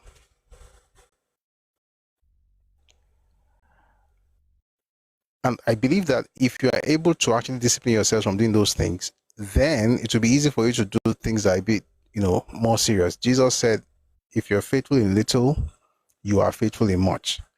In other words, the idea of what you want to do at the higher space is what you're already doing where you are right now. Just itching gum, spit around the place. So again, I'm just buttressing what the person wrote in the comment section. Folks litter a lot, you know, and it's not good. It's across Nigeria, but we're talking about Southwest right now. We should not be doing that. But here's the good news. Once a month, right, starting in April, there will be sanitation exercise in Lagos State. I think other states also have it, but Lagos used to have it, and then some people went to court to say, oh, they're inhibiting their movement and they have rights to move. That's the funny. They're always asking for rights in Lagos. Anyway, they're asking for rights. Eventually, Lagos stopped it, and then we started hearing that Lagos is smelly. It's crazy how these things work. Let's clean this place. I have rights. I want to be able to move anyhow. Freedom of movement. Okay, move. The place is dirty. How is it not going to get dirty? But here's the good news is that starting in April, the government has already put out the news that the monthly sanitation exercise will resume. And I hope that we're going to have that in different parts of the Southwest, because that will be peachy. That's a way to keep our environment clean. All right. Thank you very much for being part of today's session. We're going to go deep tomorrow. All right. And thank you very much, the Elevation Lab, Abi71 and Koboko on TikTok. Thanks for the likes. Believe me, the things that you guys do actually do, the things you do help the life a lot. Thank you very much for the engagement. I really appreciate it. we're going to call it a day now. And tomorrow, I think we'll eventually visit that stuff about the war. The question somebody asked last week. I was going to respond last week, but we just couldn't. So hopefully tomorrow we'll talk about Zik and the Biafran Civil War.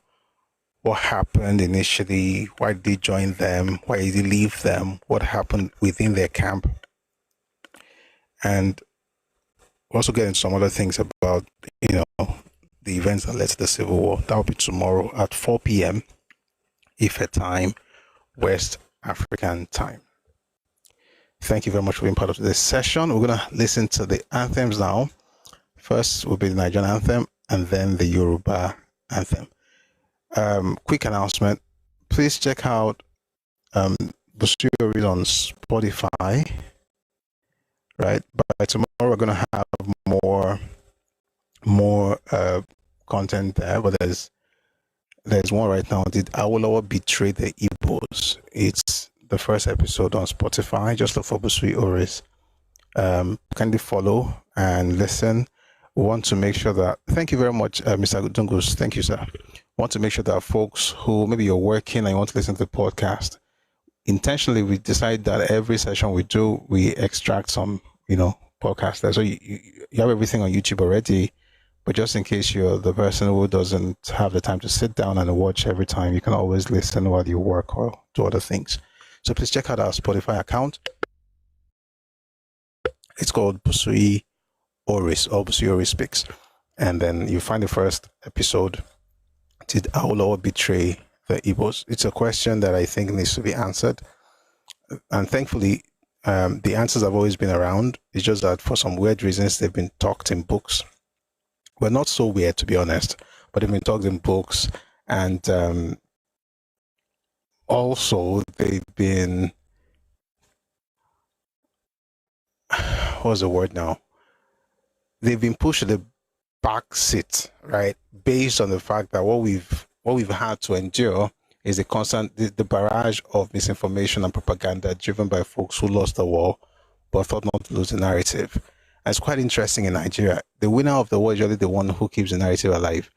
In Nigeria is the loser that holds on to propaganda as the only thing they got out of the war. And so we're supposed to hate on the people that we're supposed to, that we're actually meant to celebrate because we want to please them and feel sorry for whatever they went through. While I acknowledge the pains and the sufferings of people, I'm not going to have my heroes who did nothing wrong become the sacrifice, to ease your pain. You're not worth that much. Once you start attacking people like Awo and you start spreading that rubbish, news about what he did and didn't do for Igbos, especially when it's a lie. Before long, you have young Yoruba people who then think they have to apologize for being Yoruba or begin to allow things to happen in Yoruba land because they're trying, in their own minds, they're trying to appease folks who were wronged by Awo. And you need to listen to this first episode. I'm looking at it right now. Did Awolowo betray the Igbos? You need to listen to it. It's so bad that even intellectuals from the Southeast wrote about this thing, whether it was Achebe, or the one I really like, and it's actually quite sad that she would do that. That's Dr. Ngozi Okonjo-Iweala. She did a book with another gentleman, and the title of the book, Chinua Achebe, Teacher of Light. We've never reviewed the book here, but you should listen to the episode. I read a quote there where she made a ridiculous claim about Awolowo and what Awolowo promised the Igbos. That never happened. Never happened. So two things are happening here. Number one, you have young Igbo people who are being subjected to lies and propaganda such that they believe it without thinking. And then you have Yoruba people as well who hear these things and think that because we're all one Nigeria, they must be telling the truth, and then feel the need to dim their light in order to make the other person in the dark feel good. That has to stop. And it's not going to stop by just shouting. It's going to stop by actually getting ourselves educated. So there are many books we've researched, and we always, research here, and we talk about our findings. And in that particular episode, you see all the answers you want on that matter. What Awolowo actually did, before the war, we try to answer that. We also quoted someone like Chief MCK Ajulichuku, because of course, in the midst of all these people, you always find some good ones. They're not good because they're supporting my side of the argument. They are good because they're telling the truth. Okay, if you may God forgive Ojoko and the rest of his guys, because what they have done. I mean, started with Azikiwe, right? Azikiwe, Ojoko now took it to the next level. What they have done, it will take only God, the ministry of the Holy Spirit, to heal the hearts of Igbo people. And sometimes that's why I feel sorry. That's why I hold myself back, because it's generational. It's not going to end. It will take the intervention of God himself. This guy, all you have to do is just read some books. Everything they are talking about, everything is propaganda. Everything. Now, this young person grows up and just believes it and hates Nigeria, calls Nigeria a zoo, says they're being marginalized, they are hated. All those things they put in the minds of the young ones is not even true, but those people don't know. It's sad. It's sad. It's really sad. But whether they be, by the way, to be clear, if an Igbo person listens to all this podcast and everything and gets better, that would be nice. But they're not my primary target.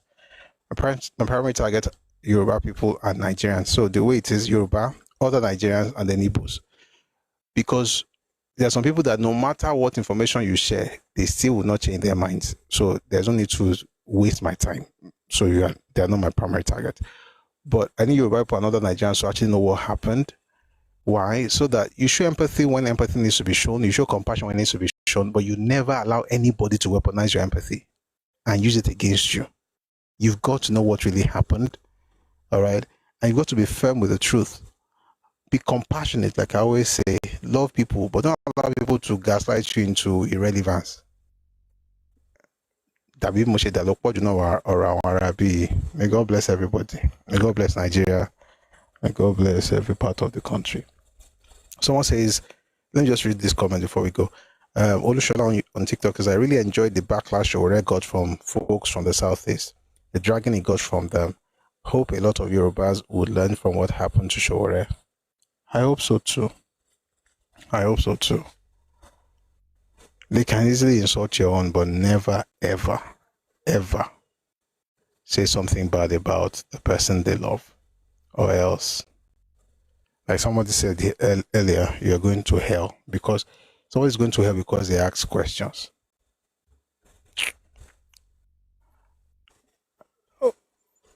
Olushola Oshunawa says, some of our people have, I don't want to read that.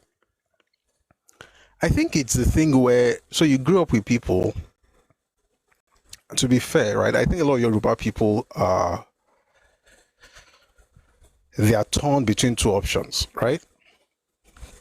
Especially the young ones. And when I say young, it's not even young like kids, even from 50 downwards, particularly. In fact, all of us, for the most part, we are torn, right? And the reason is because, so you grow up with Igbos, right? You know they are good Igbo people. And like I always say, they exist, and they are not few, they are many. Okay, they are good Igbo people. Sorry, they are good Igbo people you've interacted with, you grew up with them. But you now hear, you read and you see these things, and you notice a pattern that you've never really seen before. Because what you're doing is you're looking at individuals. The conversation is about the culture now. And then you notice that the pattern always, shows up whenever you see the culture manifesting. So the friends that I have who have assimilated into Yoruba culture, they definitely will not have that kind of mindset. But they're not as many as the ones who did not assimilate. That's why people will say things like, I've lived in Lagos for 10 years, 20 years, 30 years, I don't speak Yoruba, and they think it's a flex. Those are people who don't really care about the culture. They don't care about your people. They don't even care about respecting you. They just want to be able to bulldoze their way anywhere. It's a cultural thing. Now, the issue is, folks feel like they will be betraying their friends if they speak up on things like this. And so they write epistles on Facebook, and some people write some rubbish in my comment section. And I'm like, You really think you know Igbo people? I know Igbo people. I know many good Igbo people. This does not change the fact that they are good ones. The point is not to say, oh, everybody is bad. The point is to say the culture is retarded. The culture that tells you that you can go to another person's place and tell them that you own that land because you have scarcity back at home is a stupid culture. You can't be going everywhere and telling them that you want to have the rights of the owners. Like the clown that just wrote on YouTube earlier, Nigeria belongs to all of us. Nigeria does not belong to anybody. Your part of the country belongs to you and your family. Once you leave that place, people determine how they want to do their things. Meanwhile, they will never say this nonsense in Kaduna or Kano. You come to Yoruba land and be flexing like a fool. Go to the north and tell them that, oh, you know what, Nigeria belongs to all of us. By the time they use one sickle on your neck, you will be back home, you know, if you are able to run back home. Because that's what happened in 66. And when Yoruba people, we don't usually go that route, but it's not for lack of ability. It's like the last resort. And I hope we never get there.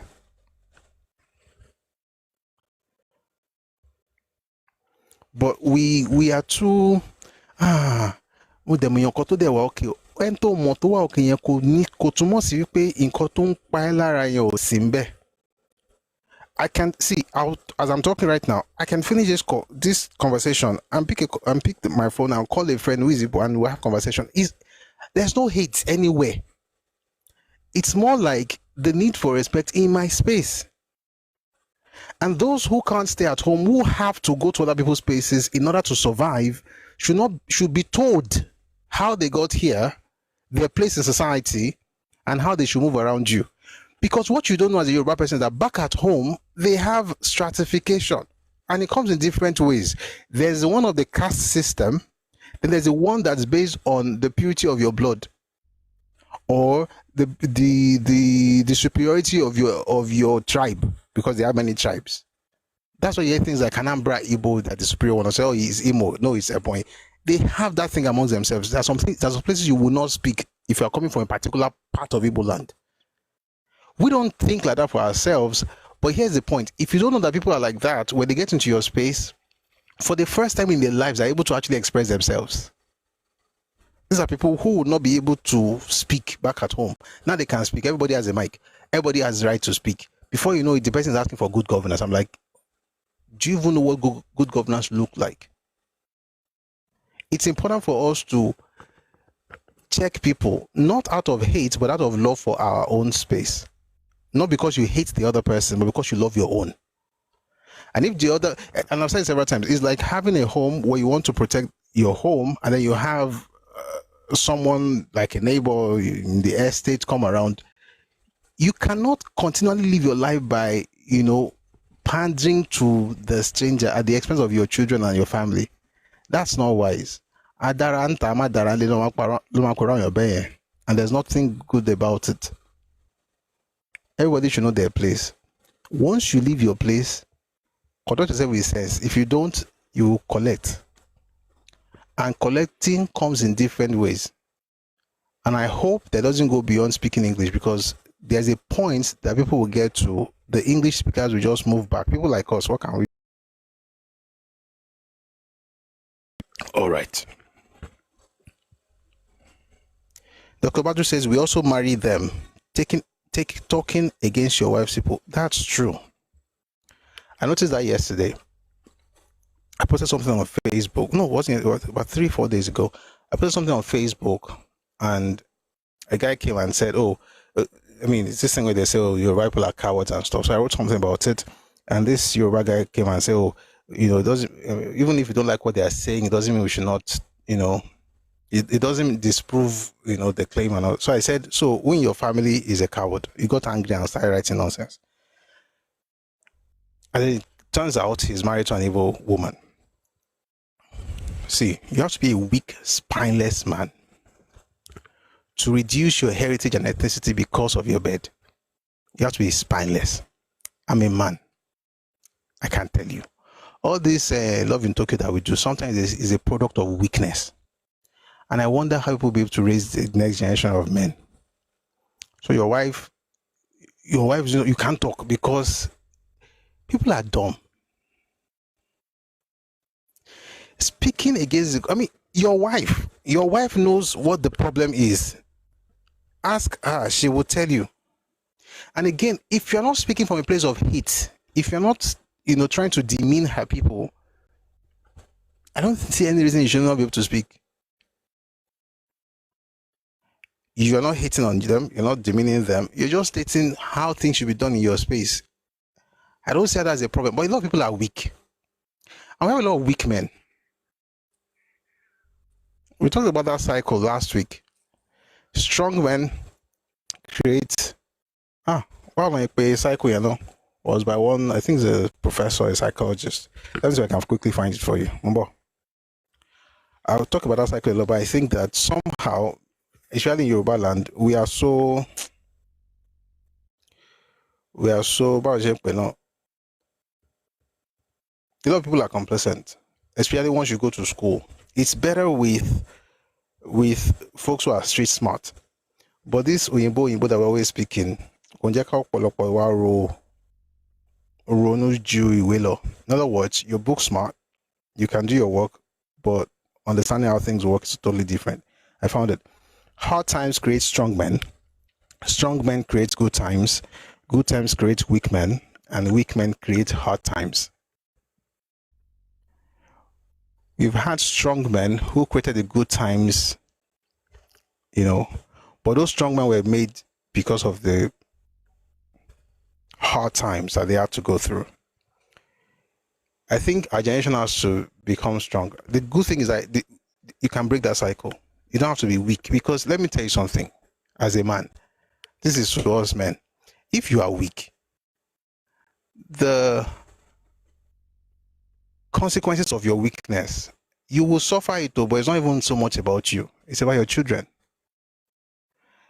And I don't know any responsible man that would want to leave Wala and suffer ahead for his children. You have a duty to make things better for the next generation, not to become so stupid and just destroy the whole place in the name of trying to build one Nigeria. I noticed something on Twitter earlier today. A particular guy wants to become governor in a particular Yoruba state, and people are beginning to speak up.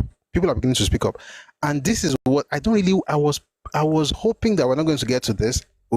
We are there now, where once you say you have an Igbo wife, people say, no, you can't be governor. Do I think he's right? Not really. I think that it has happened because of the examples they've seen, particularly with Betty Akeredolu.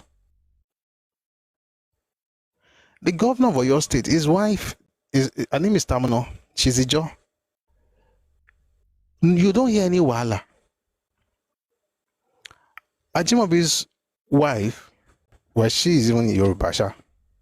Father was Lebanese. As soon as you have a woman, it's like people are trying desperately to. How would you go to Ondo State and create wives of Yoruba Men Association? I'm not joking. You can go and check online, no. Just retarded things everywhere, constituting nuisance, insulting the people as the wife of the governor, just talking, calling a king baby king. Let me say, if you have an able woman as your wife, just try and make sure that the person assimilates into Yoruba culture. That's the only saving grace. Because all these things that Yoruba men do, where you just leave the raising of your kids to your wife without understanding the fact that she will only teach them what she knows, it will affect your children in the future. That's the point. So hopefully you can work together to raise your kids as Yoruba children. Because all this, people are getting very angry. There's one. I like being conservative, but people can go to the extreme very fast, and it's happening because of the last election, and it's not going to stop anytime soon. The guy was speaking English. They told him, "What are the names of your children?" Not one Yoruba name.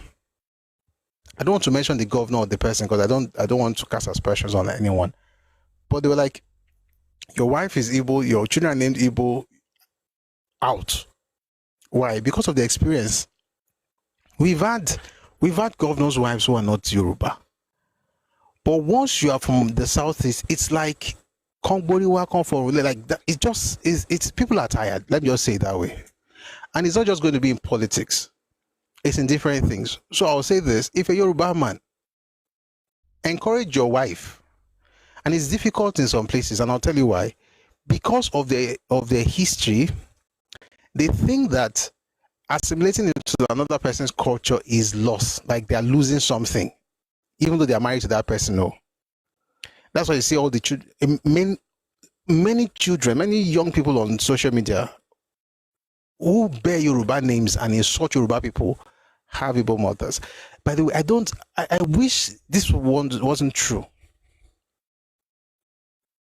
I wish it wasn't true. But it's a pattern you observe. And it's sad. It's like kids were raised to hate being Yoruba. You live in Yoruba land. You breathe Yoruba air, if there's anything like that. You drink Yoruba water. You walk in Yoruba land.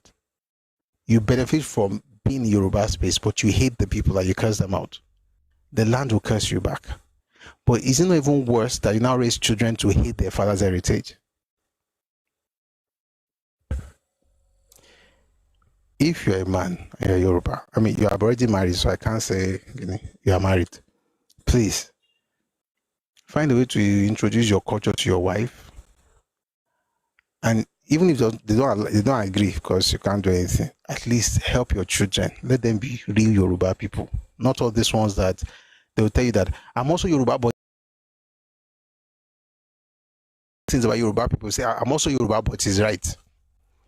And the funny thing is, once you mention something that has to do with Igbo, the person gets very angry because they have to defend their mother's space. I'm not saying don't defend your mother, but the point is you don't have anything of substance to hold on to in your father's house.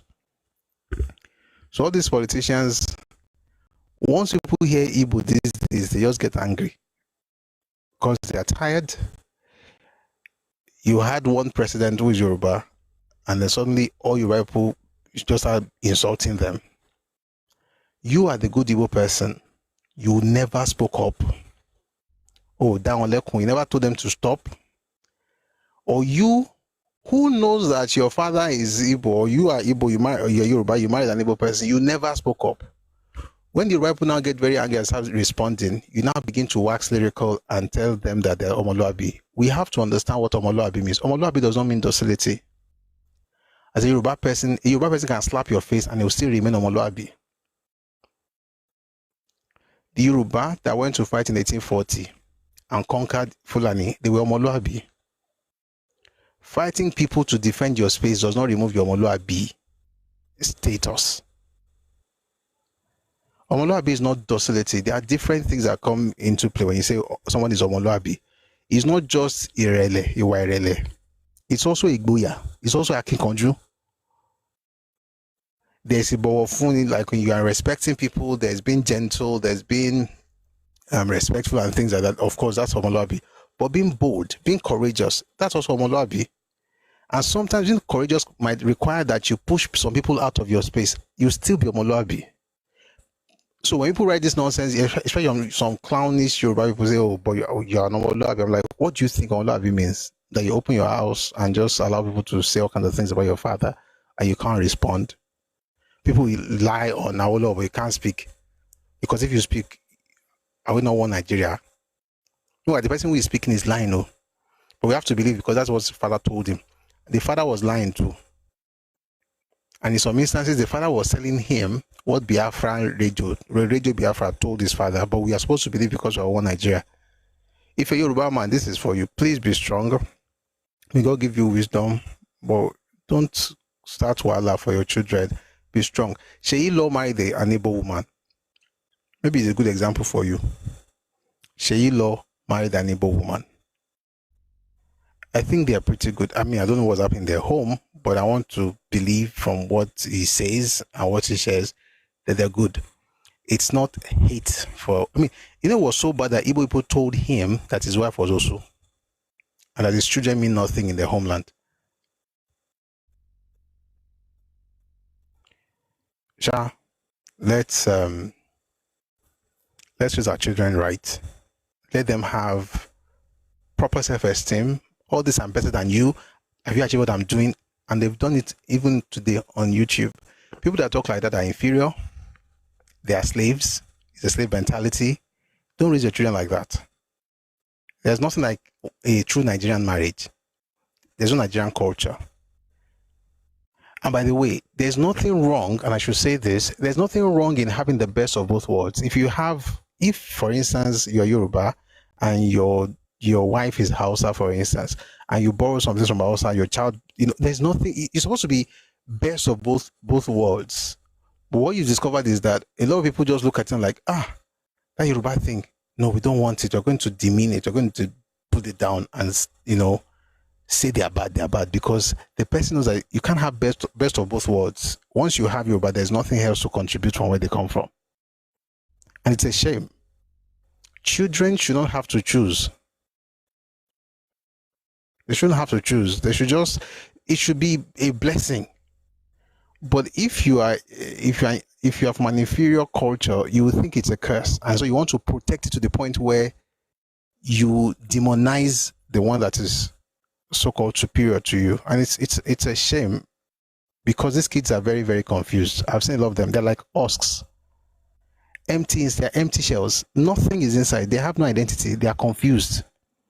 They bear Yoruba names, but when they speak, what's coming out of them is Igbo worldview. And the Igbo worldview has been largely shaped by propaganda, and it's a shame. I'm not saying Igbo have been like this for since the beginning, but for some reason, which I don't want to talk about right now, because of their history, where they come from, their antecedents, and the propaganda that have shaped their people since the 1940s, they are the way they are. So if you want to marry from that place, nobody's going to stop you from marrying, but at least know what you're getting into and be ready to actually, hopefully have a wife that is willing to assimilate. I know a lady, and I should say this, she's Igbo, married to an Ekiti man. Now, just because the person is speaking Yoruba language does not mean they've assimilated, just to be clear, because Ojuko spoke Yoruba, Azikiwe spoke Yoruba, and neither of them had any good plans for Yoruba land. And I'm speaking facts of history. Neither Ojuko nor Azikiwe had any good plans for Yoruba land, but both of them spoke Yoruba language. And I can tell you the bad plans they had and the ones they even executed. So it's not enough that they can speak your language, but it's a sign that they are willing to at least get in there. So do better for your children if you have, and that's quite funny because you don't have to say this for people who marry Edo or Hausa or Ibibio. Once it's Igbo, you have to speak because it's a serious matter, and it's sad that we have to say this again. If you have, nobody has any problem with anybody, it's just that there's a pattern we're noticing. Children raised in confused environments. You saw what happened with the guy that plays basketball, the one from, I think it was Greek, Nigerian Greek, he played in Greece and then he moved to America. The stuff they said, I even saw the video, by the way, I saw the stuff they were doing, I was like, I'm not sure. May we not be the ones that leave, wahala for the next generation. Let's make things better. Every generation should enjoy, something good. And I'll end by saying this. I believe in, borrowing stuff good stuff from other cultures, enjoying, because that's how that's how cultures evolve. But if you're from a place where you steal people's stuff and then insult them, it's a sign that you're from a very primitive, underdeveloped culture. And if people are beginning to notice that simple things like akara, agidi, gele, even feel like these days, even the head warmer. I read in a book, I think I read it to you the other day, when someone said that they've been using head warmer since the 15th or 16th century by Arochukwu hunters. Head warmer that was made in Britain, you were using it in Arochukwu. It shows that you are underdeveloped because you have to steal and you can't even credit those who own it. So you are dealing with a very, very serious case here. And I hope that people actually realize Again, not to say, oh, you are terrible. Just understand what's happening, okay, and speak up for what's yours. And it's not about, oh, you guys are petty. Why are you always talking about Gilead? It doesn't really mean anything. It does. If a person is bold enough to tell you that the very source of your people, Ile-Ife, belong to him, this is a person that was literally pulled out of the forest not too long ago. He's telling you that your own ancestral home was theirs, and they have the intellectuals cooking up stories. I have some books here.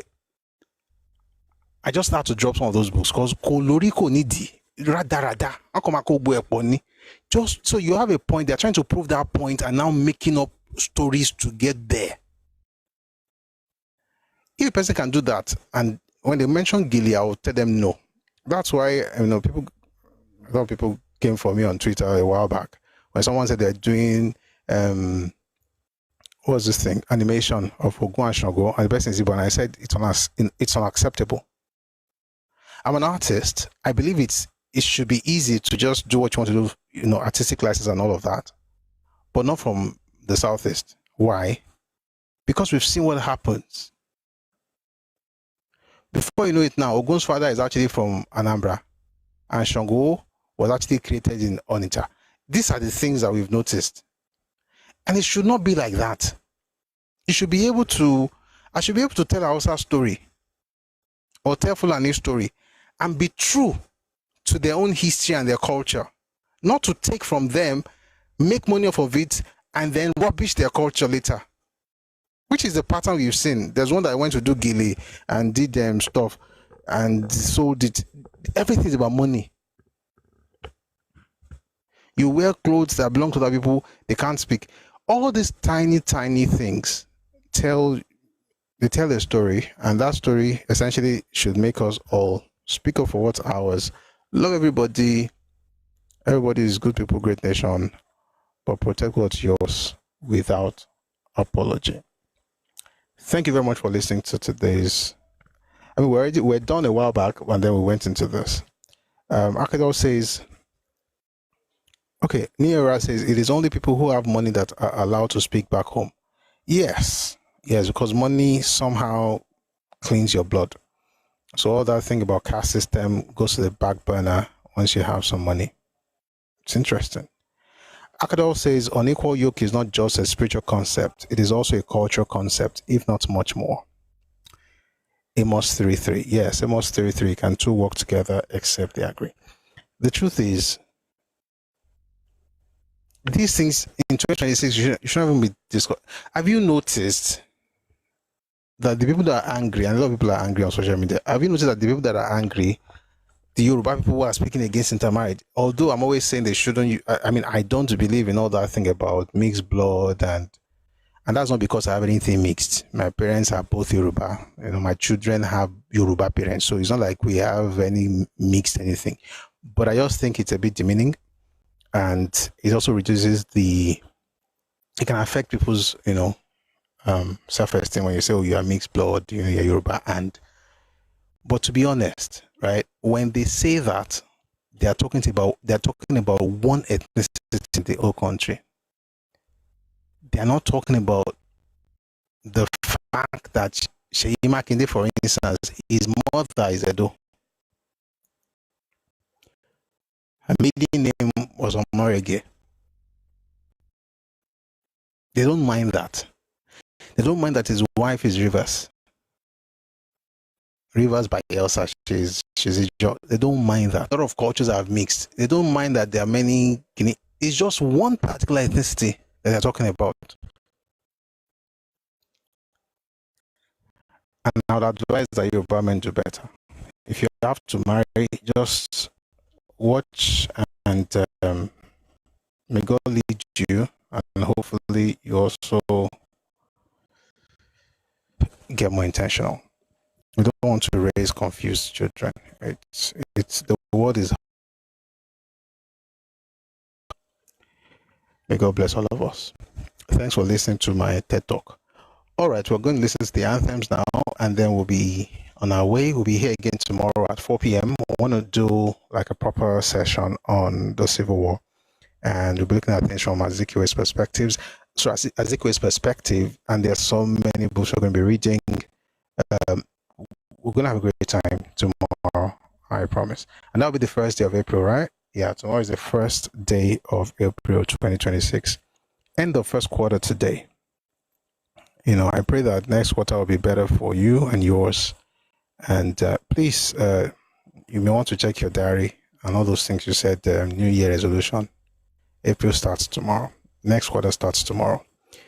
May the next quarter be better than the first for you and yours. All right, let's have the anthems.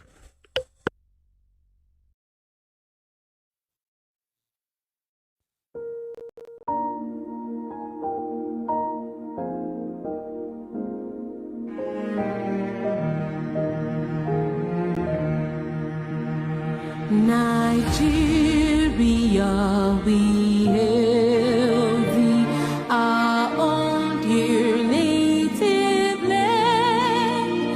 Though tribe and tongue may differ, in brotherhood we stand. Nigerians all are proud to serve our sovereign motherland.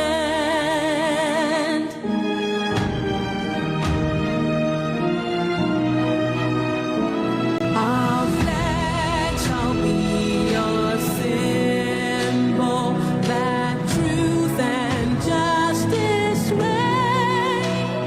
In peace or battle honored, and this we count as gain. To hand unto our children a banner without name. O God of all creation, grant this our one request. Help us to build a nation when no man is oppressed. And so with peace and plenty, Nigeria may be blessed. Nigeria may be